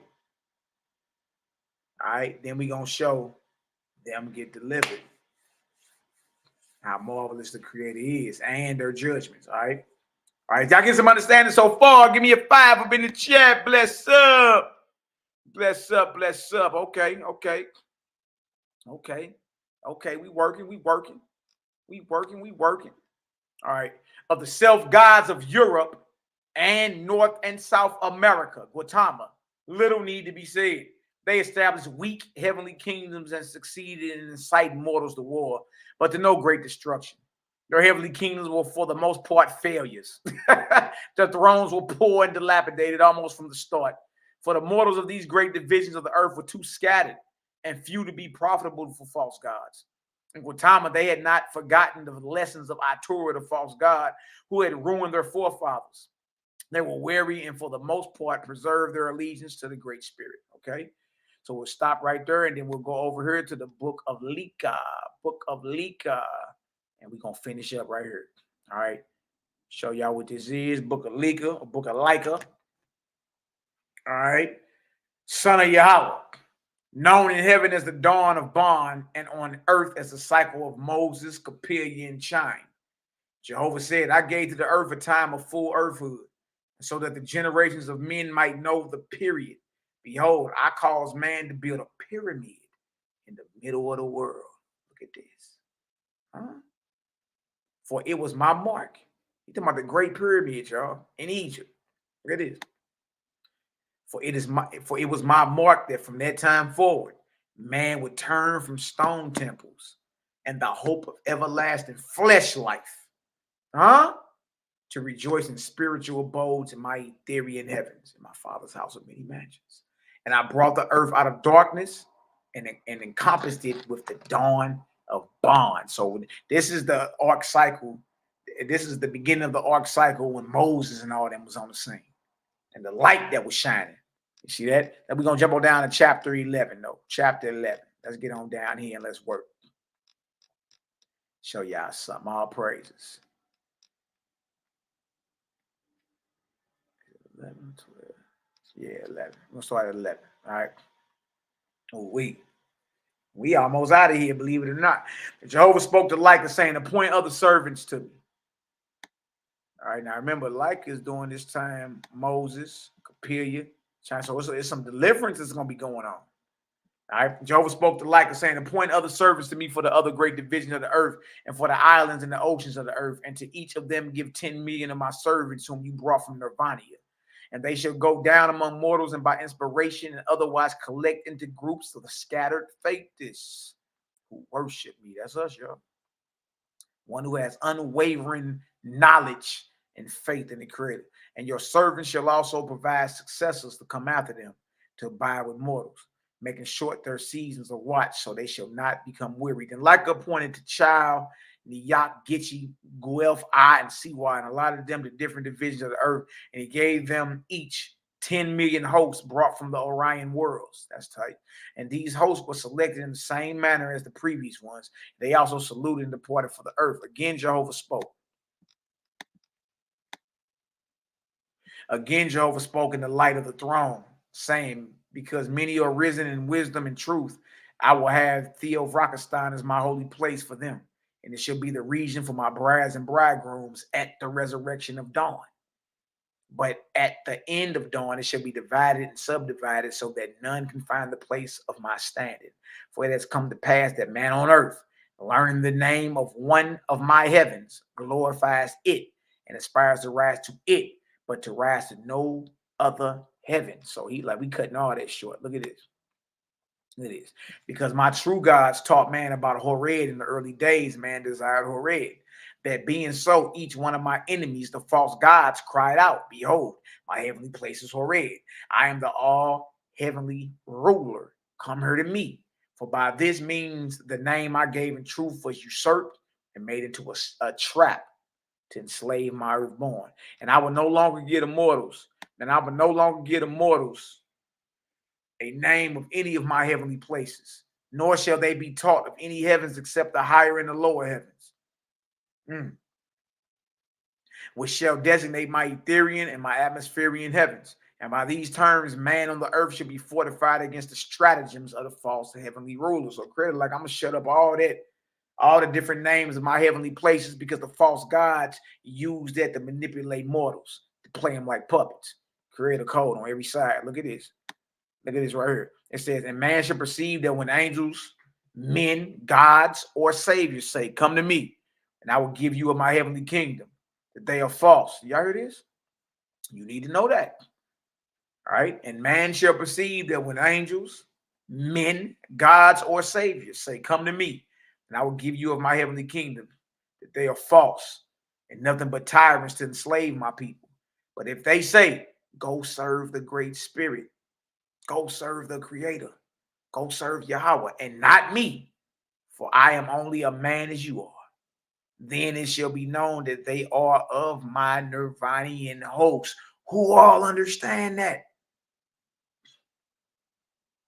So whatever angel come holler at you or inspire you, you understand? They telling you, bow, I am your God, serve me, come to my kingdom only. That ain't they're false. And they're tyrants looking to put you in bondage. But if they say, go serve the Creator and not me, I'm a man like you, it's real easy to know who is inspiring who. That's all I'm saying. It's real easy now, right? And even if you don't believe what we saying, you're aware of it now. You can't unring the bell. You're aware of that, all right? So when you get that visitation, you got them heart palpitations, you know what I mean? And them heart feathers get tickled, right? You look over and had you a visitation and all that. Now you're prepped to understand who you're dealing with and who you're not dealing with. Who sent who? And if they say, come to this heaven or that heaven, for with me only is the light, it should be a testimony against them. But if they say, truly Yahweh is with you, cultivate yourself within him, and you shall find the light in all worlds. Then that shall be testimony they are from my emancipated heavens. Like I said, you shall find 70 new kingdoms in the lowest heavens where you shall begin again with schools. Look at this, y'all. This is in the lower heavens. So there are universities for you to attend. There are skills for you to acquire. See, the false God was like, Ain't no education. We're gonna keep everybody stupid, right? Those is down with the creators all about you advancing. What you think this is? Want you stupid? Want you remedial, ignorant? Nah. Look at this. Well, you should begin again with schools, colleges, and factories, teaching the spirits of the dead the requirements for resurrection. Look at this. 200 million of my Orion angels shall be allotted to these 70 heavenly places. And during dawn, it shall be their work to carry out these commandments. They shall provide for successors after them, who shall continue for another season, and they shall provide yet other successors, and so on, to the coming of the Cosmology era. That's today. In 3,400 years. Leica then selected the 200 million angels and divided them into 70 groups and companies around the earth in the lowest heaven. And after they were duly officed and organized, they saluted before the throne of Jehovah and departed to their respective places. Then the voice of Creator came to Leica, saying, Behold, 175 million still remain of your 500 million. This then is the work you shall put upon them. They shall begin at the one end of Hadar, the lowest of the heavens, and go to the other, delivering all the hells of the false gods as they go. Because remember, it's been over 400 years now since Ahura, since HeRBAL was cast into torment. And now Osiris, Ten, and Sukkah is cast into torment, and Baal and Asteroid on the run. You know what I mean? So now it's time to what? Deliver them hells. Look at this. Delivering all the hells of the false gods as they go, untying any knots and providing passages for the drudges into one great plateau. For because the false gods began in confederacy, I will bring back into confederacy all those cast into hell.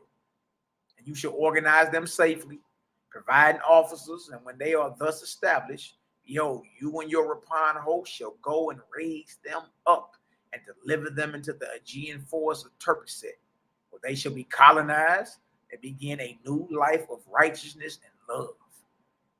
He said, go deliver them drudges as well. We're going to put them in a colony where they learn righteousness. They start all over.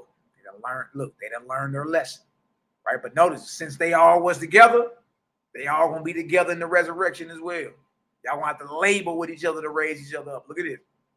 And Anuhasaj, once crowned Lord God, shall be over them. Osiris, Suggin, and Tia. Osiris, Suggin, and Tian, and all the other confederated gods shall be under him. For even as these gods labor to cast me out, behold, I give them their harvest. Yeah, you delivered out of your torment and all that, but guess what? Now you gotta labor, and all y'all gotta go right back and answer the Anuhasaj. Good. Now y'all was all together, putting yourself away from the Creator, right? Well, y'all got to be together to get, to work on this resurrection. That's your harvest, right? You planted a confederacy against me, you got to reap that.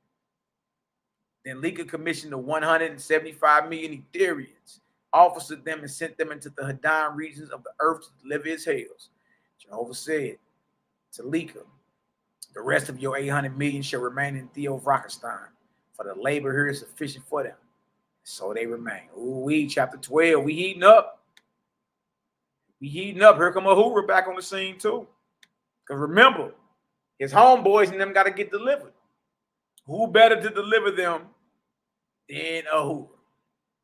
Right? Ahura came and talked to him plenty of times and told him, hey man, turn that back. Turn around. You know what I mean? You're going to hurt yourself. Good night, boy. The Rapine host desired to see Ahura, and so Leica sent an arrow ship of 100,000 angels, properly officered to Ahura in Varapashana. Invite him to come on a visit for 10 days, bringing his 10,000 attendants with him. And it thus came to pass that Ahura came to Theovrakistan, where he was most honorably received and saluted under the sign Morning of Yahweh's Light. Woo! And he in turn answered in the sign, my word shall serve his sons and daughters. Accordingly, Leica came down from the throne and greeted Ahura, saying to him, come then and stand in the middle of the throne, so that your voice may delight the holy council. So Ahura ascended to the throne along with Leica. And when the latter sat down, Yahuwah walked to the middle and saluted the Holy Council with the sign fire and water. And he spoke, saying, because you, O Yahweh, have called me in the sign of the morning of your light, behold, I am risen up before you. Speak to your sons and daughters. But how shall I clear myself, O Father? Talking to the Creator, right? How shall I clear myself, O Father? I am like one who had a hidden skeleton and the place of concealment broken down. Because I was by you created alive in the world, why should I not have forever glorified you? Straight up. This I have asked myself all the days of my life, but you did not trouble to answer me in my curiosity. When I was young in life, lo, I cried out to you, complaining because you did not make me wise. I said, behold, you created all the animals on the face of the earth to know more than I in the day of birth. Yes, I did not even know where to find suck, nor could I rise up on my feet, but lay as I was laid down by my nurse, even to the lambs. All right. Even to the lambs, calves, and young coats, you gave greater wisdom and strength than you gave your servant. I said, why then shall I glorify you or sing songs in your praise? Why shall I pray to you? Your ways are unalterable and your voice does not answer me. You are void as the wind. You are neither person nor wisdom nor ignorance. And as for your servants who say they hear your voice, behold, they are mad. I said, how can a man hear you? It is the reflection of himself he hears. How can a man see you? It is a reflection of himself he sees. And you allowed me to become strong as to strength and wise as to self. Who is replaying what led him to becoming a false god and what led him to fall. That's what he's going over. All right. Even as I called to you in my vanity, yes, I prided myself in myself. And as to you, I sought to disprove you whenever possible. And the worthlessness of prayer to you I expose as a great vanity. Yes, I crave wisdom for the sake of showing that you are neither wise nor good. And to this end you also gave to me.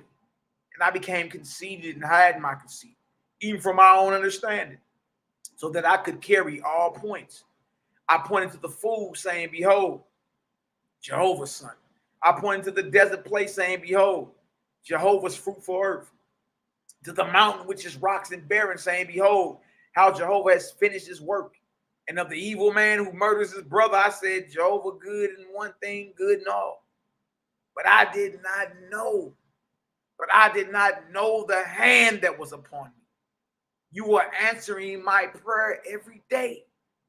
Yes, I ventured to judge you with my eyes and my ears and my own understanding.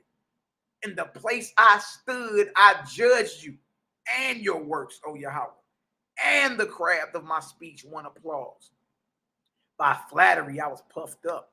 By flattery, I was puffed up, and I deemed my judgment the right one.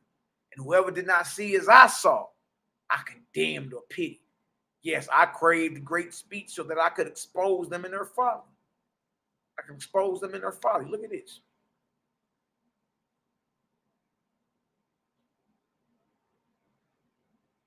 And in this you also answered me by giving freely. And my words were reckoned great words and wise, and I was quoted and praised far and near. Yes, I practiced good works so I could show others that even in good works, a belief in you was vanity and a waste of judgment. Yes, I craved means and great treasures so that I could render good to others in order for my own philosophy to seem the highest of the high. And even in this, you rendered to me great treasures and ample means. And by my good works done to others, I was applauded as a great and good God above all of them. I craved the heavenly kingdom so I could prove to beings my great wisdom and power. For I pitied those whom I thought foolishly dwelt in darkness in regard to you. And even yet, you, O Jehovah, did not cut me off, but gave me a great kingdom of 7 billion. So you've heard the Most High, the Creator or God, and give you the desires of your heart. That's true. And this is what this false God who failed and now has been on the path of redemption is admitting in front of this council of his brothers and sisters. Like everything that I wanted to do, the Creator gave to me. Said, go ahead.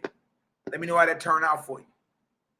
And I taught them my philosophy, that there was nothing above them, that you, O Jehovah, did not see, did not hear, did not answer. Yes, I made my will all powerful so that I could cut them off from you. But alas for me, I had been like the sylph of old who stole into the musical instruments and put them out of tune. My kingdom was divided into 7 billion philosophers, everyone mad in his own conceit and in a different way. There was no harmony among them. Yes, they were a kingdom of growlers and cursors. I had carried away the tuning fork. What about this? I had carried away the tuning fork, for I had cast you out, O Yahweh. My own philosophy had done it all. He said, I don't even got the tuning fork to make sure all my sounds are on one accord, vibrating at the right frequency. I did that by casting out the creator. So don't cast out the tuning fork. Without the tuning fork, none of your instruments will be on the same vibration. None of them will be vibrating at the same frequency. But that's what happens when you remove the creator out of your equation. Look at this. Because I set myself up as the all highest. You indulge me.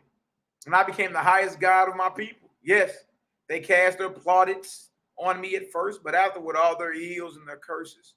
Neither could I satisfy them in anything, in heaven or earth, nor could I turn them off from me. For I have bound them to me by my great promises. The vanity and humiliation of a false God, boy. This thing's serious. Look at this. Look at this. Verse 19. Book of Lika, chapter 12, verse 19. I became as one in a cloud because of the great trouble upon me and because of the fear. And yet you, O Yahweh, did not forget me, but sent your God's words to me, imploring me what to do so that I might be delivered in season. But how could I hear you, O Jehovah, or listen to your gods? Behold, my pride had swallowed me up. I was surrounded on every side because I had denied you before. I must deny you still. Then great darkness came upon me. Your light was obstructed by the walls I had built up against you. Truly, I had cut myself off from you. Then came the crash. Every false deity and God falls, Jack. It's just what it is. You know the route. Yeah, it sounds good. He let you do your thing for 400 years. It's a burning house, Bobo. It's a burning house. We over here fighting over a burning house. Oh, wait. Then came the crash as if heaven and earth shattered. I was cast into the chasm. My kingdom was upon me. The leadership and vanity and humiliation of a false God. You hear that? The leadership and vanity I had sown had cast me into hell. I was in death but could not die. Oh, wait. Look at this. A knot was bound upon me. Foul-smelling slaves were clenched upon me. Millions of them. Tens of millions. And the shafts of their curses pierced my soul. I was as one lacerated and bound in salt, choked and suffocated with foul gases, choked out, boy. But yet you, O Jehovah, did not desert me. Beheld my judgment from flying away into chaos. And your voice came to me in the time of my tortures. Came as the argument of the Most High. It was like myself speaking to myself, saying, he who forever casts away all things can never be bound in hell. He who craves and holds fast is already laying the foundation for torments. And I cried out to you, O Jehovah. I cried out to you, O Yahweh, saying, oh, if only I had possessed nothing. Here it is. Your riches, your material possessions bind you. Your slaves bind you. See, once the false God got cast into torment and realized, man, look, if I didn't own anything, I'd have been good. Right? And I cried out to you, O Jehovah, saying, oh, if only I had possessed nothing, no talents, no craft, no philosophy, that I had told these wretches to go to you, O Jehovah. Oh, if only I had told them you alone could bless them or supply them. But I sought to lead them, and lo, they are upon me. Oh, if I could be freed from them, that I could turn about in the opposite way from my former years, having nothing, craving nothing, but a right to serve you, O my Father. You sent your gods into the depths of hell, and they delivered me. And I made an oath to you, O Yahweh, to serve you forever. You gave me labor, and I bowed myself down to labor for your drudges with all my wisdom and strength forever. And your hand came upon me and gave me great power, power even over my own soul to create happy thoughts. Why should I not praise you, O my Father? You gave me liberty in all my ways and answer me according to my desires.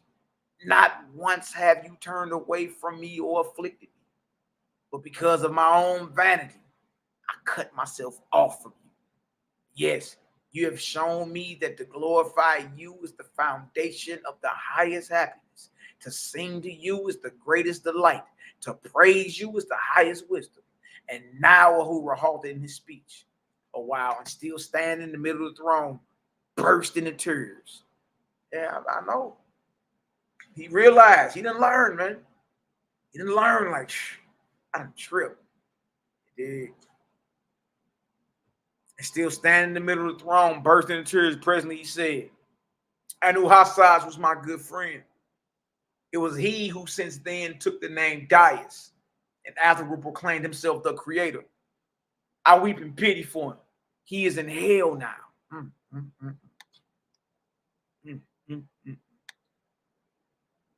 It's getting hot in here literally, huh? Oh, whoa, my bad, y'all. Oh, whoa. Whoa. All right, verse 29. Pew, acting crazy. All right, he was my best friend in the time of my darkness. And after I was delivered out of hell, he came and labored with me, full of repentance and love. Often we rested in each other's arms after he traveled far and near in your great heavens, O Yahweh. And when he returned to his earth's heavens, he did not come to see me. And I was brokenhearted because of my great love for him. Then he found his heavenly place and called it Horeb. And I called out to you, O Yahweh, as to what message I should send him. For I foresaw his kingdom would be broken up and himself ultimately cast into hell.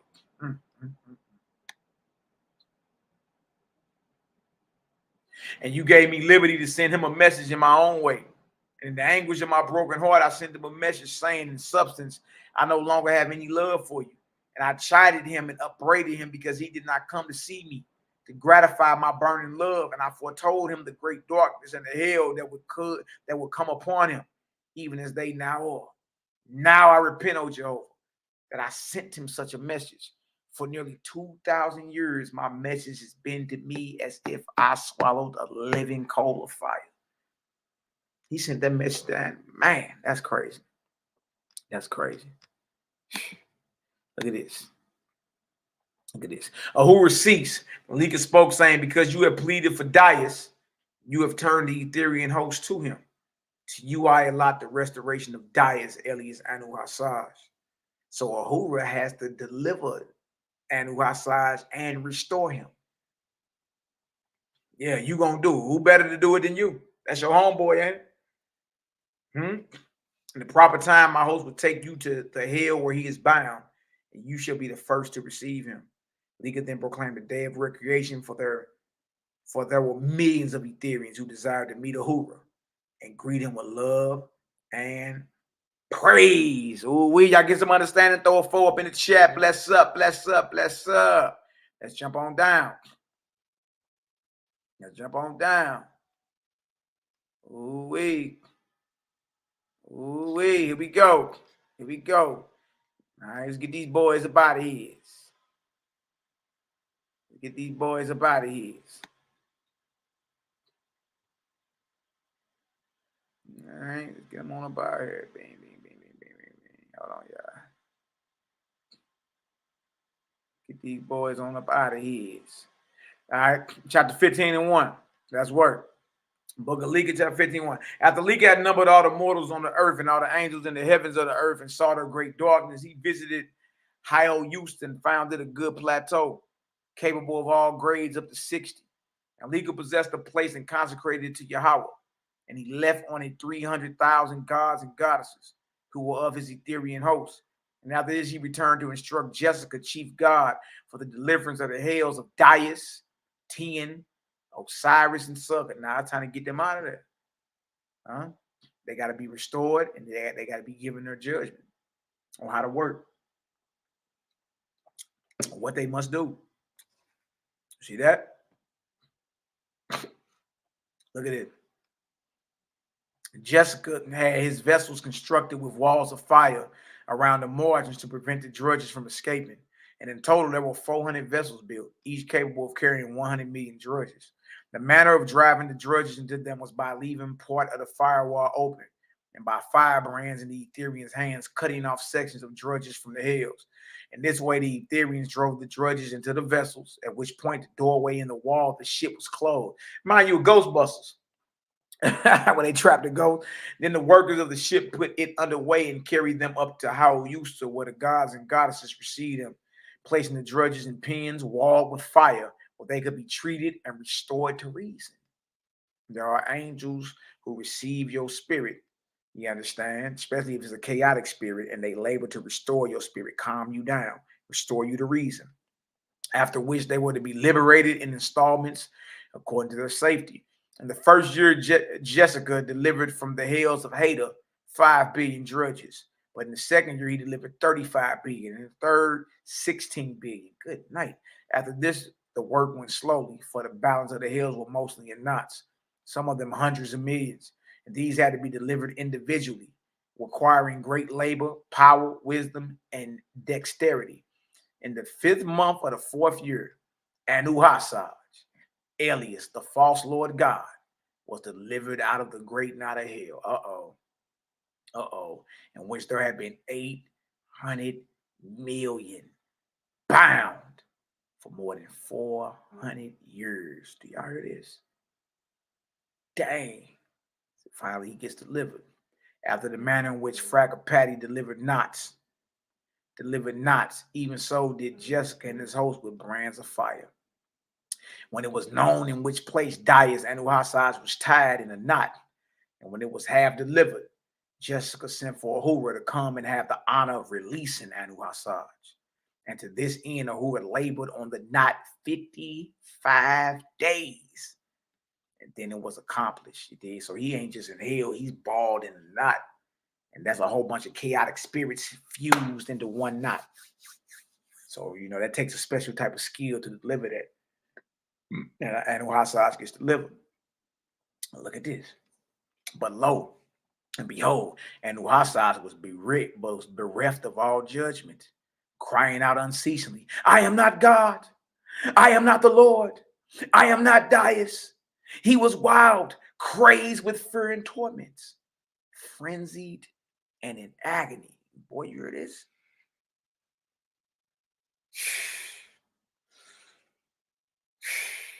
That boy tweaking. I am not God. I am not Lord. I am not Dias. See that? He tweaking. Yeah, he tweaking. Look at this. Which Ahura, his friend, saw, and Ahura caught him in his arms. Ahura called to him, HERBAL, O my beloved, do you not know me? Behold me, I am Ahura. But alas, HERBAL did not know him, pulled away, tried to escape in fear. His protruding eyes, his eyes popping out of his head. His protruding eyes not seeing, his ears not hearing. And he kept forever uttering, let me go. I am not the Lord God, nor Dias. I am HERBAL. Then broke the good heart of Ahura, and he wept. Then they held HERBAL and carried him away into the ship. Yeah, they put him on the gurney. You know what I mean?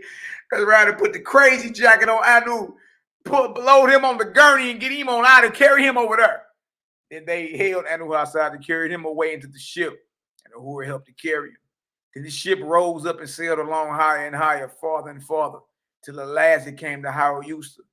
And they took HERBAL to a hospital. Y'all, there are hospitals in the heavens. Yeah. Yeah. To a hospital prepared for maniacs, and stretched him on his back and held him. And Ahura called to the gods and goddesses to come and help him. And they came and seated themselves around, making the sacred circle. I found it interesting. They about to perform an exorcism or cast out or restore his spirit back to reason. You And that they sit in a circle shape. I found it very, very interesting. All right. And who said, light of your light, Jehovah, you who first quickened him into being, oh, deliver him. A light like a small star gathered before HeRBAL's face. You see this? That's all who it did. In full favor. Light of your light, oh Yahweh. You who first quickened him into being, oh, deliver him. Y'all highlight that. It worked for who? It worked for you. Look at this. A light like a small star gathered before HeRBAL's face. And this was the first thing his fixed eyes had yet seen. And who and the gods and goddesses sang sweetly, behold me. I am the light and the life. I quicken in the life every living thing. Behold me. I am with you. I am never away from you. You are mine now and forever shall be. Look upon me. I am in all things. Nothing is, nor was, nor ever shall be without me. Hear my love. I am your creator. Only for love and for love only I created you, my beloved. Look how, man, look at that. And this is them singing to the spirit of HeRBAL's, right? But it's the creator speaking through them and they're singing, right? But that's cold. Hear my love. I am your creator. Only for love and for love only I created you. No, you was in torment because of yourself, not because of creator. Dang, that's cold. And he's saying it to a false god. Ain't none of y'all false gods. Look at the love. Only for love and for love only I created you, my beloved. And the HeRBAL gave a long gasp and relaxed his mighty will. Then fell into a swoon, all limp and helpless. Still the god stood by him waiting, watching while he slept a while. And then by signals to the choir members, the SNRs, or who would cause other music to steal upon the scene, to be answered by the distant trumpeters for the space of 7 days, and HeRBAL slept. And all the while the great gods and goddesses did not relax their wills or steadfast positions. See, they was focused on restoring his soul, restoring his spirit. You see that? Show you how powerful we can be when we come together and set our intention on a healing. That can happen easy. What you call a miracle is just another day at the office for the creator. That's easy work. You know what I mean? We come together who all know creator, have faith in creator, you understand? And set our intention on getting something done. Oh, it's going to get done. You dig? Now look at this. And at the end of the 7th day, HeRBAL began to sing in his swoon, like one weak and out of breath, but half awake. Remember, he'd been in this knot over 400 years. How could I deny you, O Jehovah? Was the evidence of my own life not before me? I raised up my voice against my creator. I plucked him out of my soul. From all people in heaven and earth, I dispersed. But those who applauded me turned against me, even as I had turned against you, you all person. In my vanity, I did not own that I was in you or of you. With my own hand, I cut myself asunder from you, O Yahweh. Oh, if only I had perceived I was going farther and farther away. If only I had known the road of life and death. I see your judgment upon me, O Yahweh. I hear your just decree. While the name of God or Lord or Savior is worshipped on the earth, I shall labor with the drudges of heaven and the drunks of earth. Do y'all hear this? And HeRBAL's judgment, as long as God or Lord or Savior is worshiping this earth, he has a work to do. He cannot ascend into in my Father's house of many mansions or into Etheria. He emancipated heavens. He did until then. And that's major because that means even today, the Lord, God, and Saviors are worshiping this earth. And as long as that is, and HeRBAL is right here, no higher than the second resurrection, laboring to destroy the doctrine he put out 6,000 years ago. That's justice. Man, his chestnuts ain't roasting forever. 400 years in the knot, boy, he learned his lesson. You dig? But as long while the name of God or Lord or Savior is worshipped on the earth, I shall labor with the drudges. Remember, those are the ones that are below the grade. Those are the misfits. And the drunks of earth. Look at this. A most righteous judgment, O Yahweh. While I am in hell or in heaven, in Hadah or on the earth, I will pursue all peoples, mortals and angels, till I cast out the worship of a God and of a Lord and of a Savior. And you alone, you great spirit, ever-present person, everlasting and almighty, you shall be all in all. Do y'all hear this? I will pursue all peoples, mortals, and angels till I cast out the worship of a God and of a Lord and of a Savior. And YHWH'S to this day, y'all, is laboring against the very doctrine that he put out 6,000 years ago. You see that? Yeah. You spilled it, you clean it. You gotta clean it up. You see that? You gotta clean that up. But it makes sense though. You ain't gonna burn him forever. He'll never learn. Now, our Creator wants you to learn from your mistakes and get better. Okay, you dig? Again, YHWH'S went off in a swoon for a space of 3 days, and yet the gods and goddesses did not cease their fixed places. And again, the music was resumed to YHWH'S awoke, and again chanted in Yahweh's praise. And again, he relapsed. And again awoke. I mean, he been knotted up and in torment for 400 years. I bet he got it. You understand? He's gaining strength. All right, through what the brothers and sisters are doing in that sacred circle, with their wheels focused on delivering him. And again, he relapsed and again awoke for many days, but at last awoke and saw first of all Hura. Steadily and wildly he gazed upon him until his eyes were clouded and as if dead, and he dropped again into a swoon. Another day the gods watched him and sang for him, moved not from the sacred circle of Yahweh. So the sacred circle is of the Creator. Find that interesting. It is. We're dealing with geometry, we're dealing with shapes, we're dealing with degrees. I mean, it's a whole lot come with them shapes, you dig? So I find it very interesting. Look at that, verse 21. Then YHWH'S awoke singing, who was it who taught me to love? Ahura. Who first proclaimed Yahweh to my earth? Ahura. Who was the last to plead Yahweh? Ahura. Who most of all that live labored for me? Ahura. I broke your heart, O Ahura. I was mad. Oh, I was mad, Ahura, because of your love, Ahura. You praised me. I was vainglorious and unworthy of you, O my beloved. A vision of you is raised up before me, Ahura. Second to Yahweh, O my love. Oh, if only you knew I am here, penitent and heartbroken. I know you would fly to me, Ahura. You alone, I know, who would never desert me.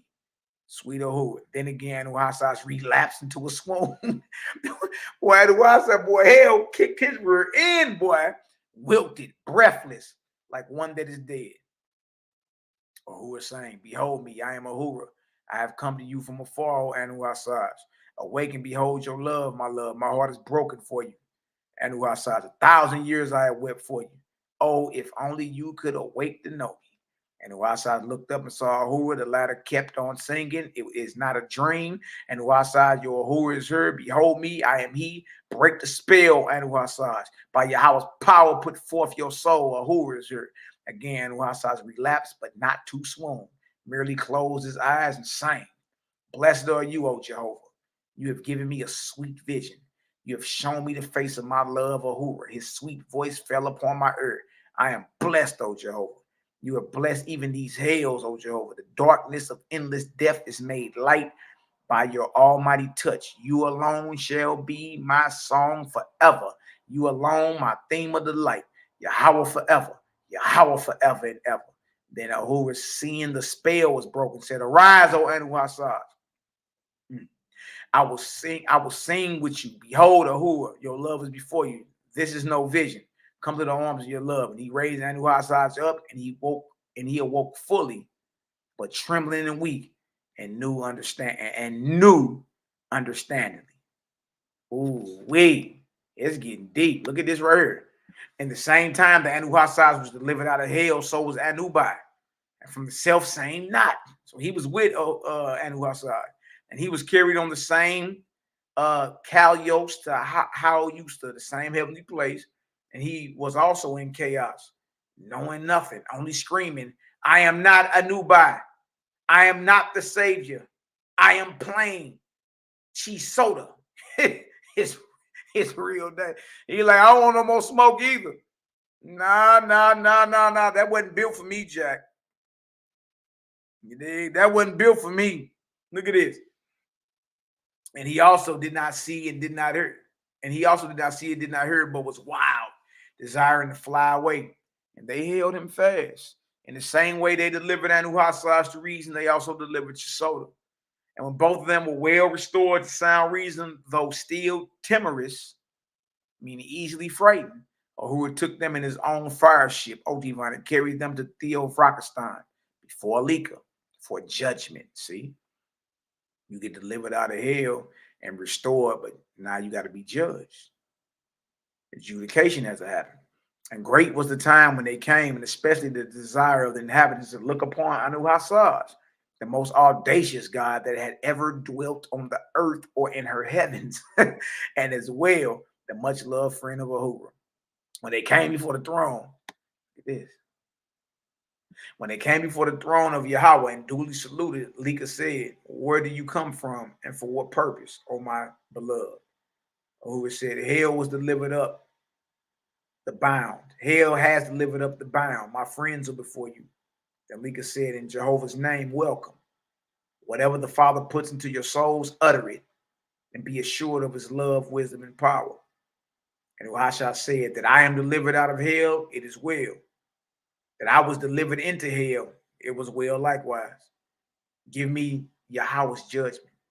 My purpose before you is to register my vows to Yahweh, so that my record and your just judgment may be carried to the heavens above." You know there are heavens above now. Look at it. Nika said, "My judgment upon you, Anuhasad, is that you should judge yourself." That's cold. Judge yourself. And Uhasha said, "Most righteous judgment, O Jehovah." And then speaking to Lika, "But do you not know Jehovah's voice?" Lika said, "You asked for a great heavenly kingdom. Behold, Jehovah gave it to you. As soon as order is restored, you shall have your kingdom again." And Uhasha said, "I do not want it." Nah, you ain't getting off that easy, Jack. How much damage you done caused in the earth and in the heavens?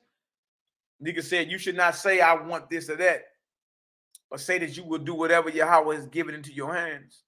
When you have raised up your whole kingdom, behold, you will also be raised up." Also be raised up. And Uhasha said, "Alas me, this is also just. Show me the way. I will labor from this time forth for the beings who are my kingdom." Lika now bade Anubai, Chisoda, to speak. Chisoda said, I called myself master of the scales and savior of men. Whoever called on me, worshiping me in Dias, alias the Lord God, I accepted. Whoever did not worship me at Dias or the Lord God, I cast into hell, saying, Depart from me, you cursing the everlasting torments. Look at that, y'all. The lake of fire or the burning forever. That's a doctrine of the false gods. They didn't even burn forever. What then, O Lika, shall be my judgment? For behold, I cast 1 billion into torments. Good night, boy. Lika said, judge yourself. Man, that's cold. Judge yourself. Shoshota said, alas, the pains I gave can never be called back and undone. Have I then no hope? Lika said, whom you have pained, go to. And by your good deeds done to them after this, so win their love. They will call you blessed. When all of them have accepted you, behold, it shall be well with you. Shoshota said, oh, endless task, and yet it is just. Teach me then, O Lika, how to carry out this great judgment.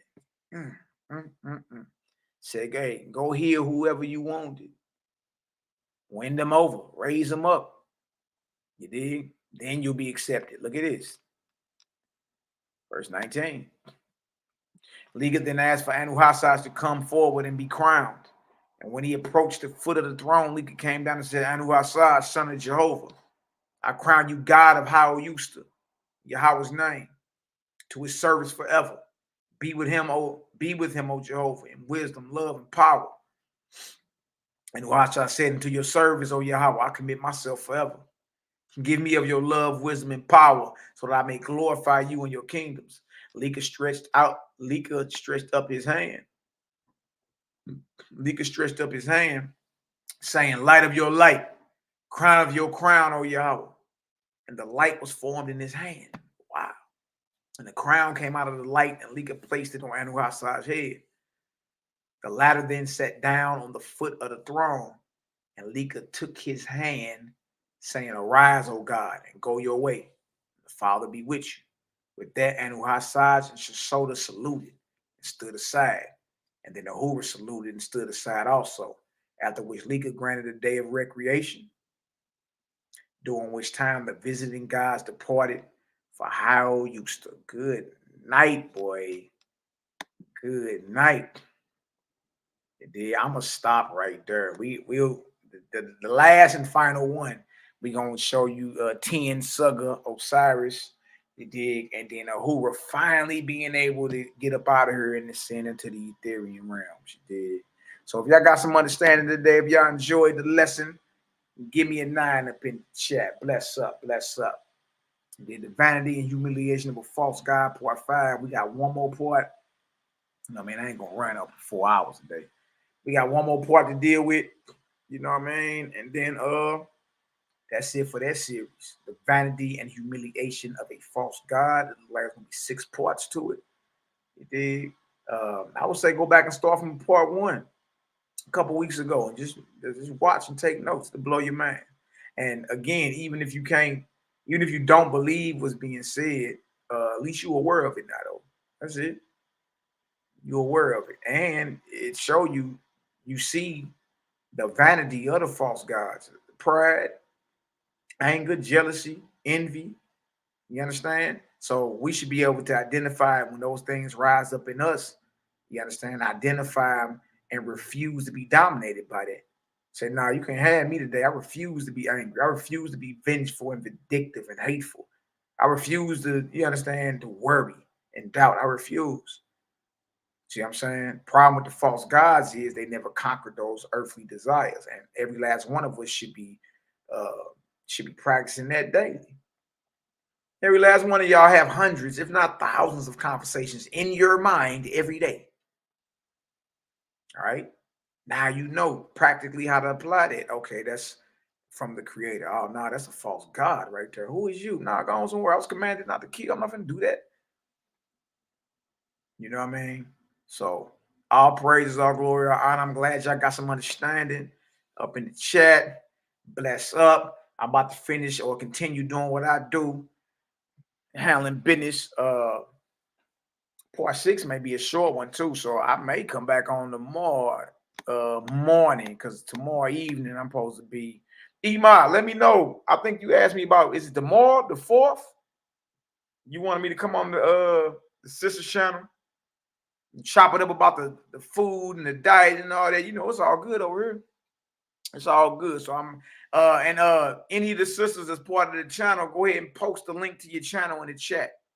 All right, if y'all ain't subscribed to our sisters, you know what I mean, Nazarene is saying fake this, or Nazarene fake this channel, the sisters channel, go ahead and subscribe to that. You dig? I'm supposed to be on there tomorrow evening sometime, chopping it up about some food and all that. Okay, yeah, that is tomorrow. Okay, Ema will look, post the link to the sister channel right here in the chat. Y'all click on that and make sure y'all subscribe to the channel. We're gonna be on there chopping it up tomorrow evening. So I may come on here tomorrow morning and finish this up, because I really want to finish this. And then I'm going to put in the playlist. You already know. You understand? The Vanity, Humiliation of a False God playlist. 6 videos. You did. And you can see those same earthly passions. Men and women deal with that even today. 6 p.m. You're on the East Coast, though. So what time is that for me? Let me know.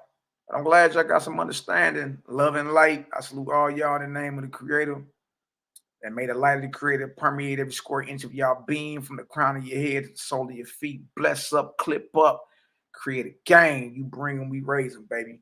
I'm up out of here. Love y'all indeed in truth. Continue to pray for your brothers and sisters. So I continue to pray for y'all. You understand? And listen to the voice within. You understand? Listen to that voice of the Most High that's been guiding you. Problem is you doubt the voice. You understand? Yeah, that's right, Cal P. Exactly. The rights of a newbie. I thought about that when I first was reading the wars. I say, dang, that's crazy. They got the rights of a newbie and all that. He's like, man, look, my name Cheese Soda. I don't want no smoke. I don't want no smoke. I'll see y'all in the building. So 6 p.m. my time, y'all 5 p.m. my time. Is that what y'all saying? Okay, so if it's 6 p.m. Eastern, 5 p.m. Central Standard Time, we're going to be on the sister channel. Y'all post the channel in the chat. I don't see it. Post that real quick.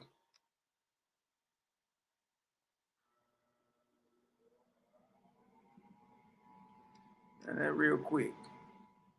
You did. And that way everybody that's listening can go over there, subscribe. But the sisters be on there cooking too. They got recipes and everything for, you know, if you a brother like to eat like myself. Yeah, love is love. Kepha Yisrael. Love is love, fam. Love is love. Then shout out to the haters, jaw jackers, and naysayers too. Yeah, we love y'all too. You understand? Endless information over this way though, man. It's coming out like a flood in these last days, last hours, last seconds, however you want to call it. I mean, if you want to call it that, before a major transition, whatever you want to call it. A lot of light is coming out. You understand? A lot of understanding is coming out. If you just stop being afraid, and look, who got you afraid of the false gods? Stop being superstitious. You understand? What you gonna read, old waspy, and it's gonna what, put a spell on you? Is that what you're saying? Stop it. Stop it. You got, look, whatever it is you read, you got enough mental fortitude, or at least you should, especially if you've been listening over this way. You understand? You got enough mental fortitude to read something and say, oh, no, that don't even sound right. I'm cool. And then, or like, dang, that's interesting. I ain't never tripped off that. You know, if you reading something that's evil and satanic, huh? At least you should. So I challenge you, Millie Mouth Nick Rose, who claim we reading satanic literature and we worship the devil and we done lost the light. Point out on any of these videos what we saying is evil, wicked, and demonic. You tell me. We done read through the whole book. Where you at? We even got a sister. We got a sister named Pam that read OYP every morning. What did you? Several times a day. She probably got a video going right now. Already done read through the whole book, going back over it again. So I challenge every Millie Mouth, side jawing Negro that got a problem what we talking about. Go point out what we saying is evil and satanic. Show it. If you can't show it, close your mouth. Don't interrupt just because. Close your mouth. You ain't talking about nothing. You don't want to debate that. Look. Everybody ducks OWASP, EDO. Everybody ducks it. The debates we done set up down there, everybody didn't show. And then finally showed up the second time and tried to do something and lost horribly. Everybody knows this. Everybody knows this. Shout out to the Creator Gang. It's just what it is. Creator Gang been kicking ass and taking names. Truth. What are we talking about here? You dig? So we heard, man, y'all want to holler at your brothers and sisters. We always heard to have a cordial dialogue and all that. But no, that, you know, it's a brother like me around and other brothers who match energy. I got no problem popping off. None. Not one. You dig? But we rather have a conversation with the brothers and sisters, because with that, all that ego and shit is put to the side, and we can just talk about our different perspectives and what we see. And if you're willing to be real with yourself, then we can chop it up. If you still lying to yourself, you understand? Like if I show you something like, okay, well, it said right here, the name of Jehovah or Yahweh was never known by Abraham, Isaac, and Jacob. Exodus 6:3. But over here, Genesis 22:14, Abraham is calling on the name of Yahweh or Jehovah. Is that a contradiction or is that the same thing? If you swallow and start scratching and tell me, oh, no, that's the same thing, I know you lying to yourself. You're lying. That says they never knew his name as Jehovah. They called him El Shaddai. Over here, they got him calling on Jehovah. So what are we saying here? You understand? If you can't be real with yourself, you don't want to have a conversation with me. You don't. Because I'm going to be real with you. Like, dang, I do see that. You know? That do make sense. You know what? I always thought something was crazy about that. You know what I mean? But I figured one day it'd be revealed. Kept going. Right? So it is what it is, man. Much love, much light, much wisdom to all y'all. Love y'all indeed in truth. MALAKIMAC, I'm about this deal. Shout out to my Nazarene scene family. Shout out to the Faithist family. Cosmology to the Faithist. Create a gang. Bring we raise. I'm out of here. Shalom.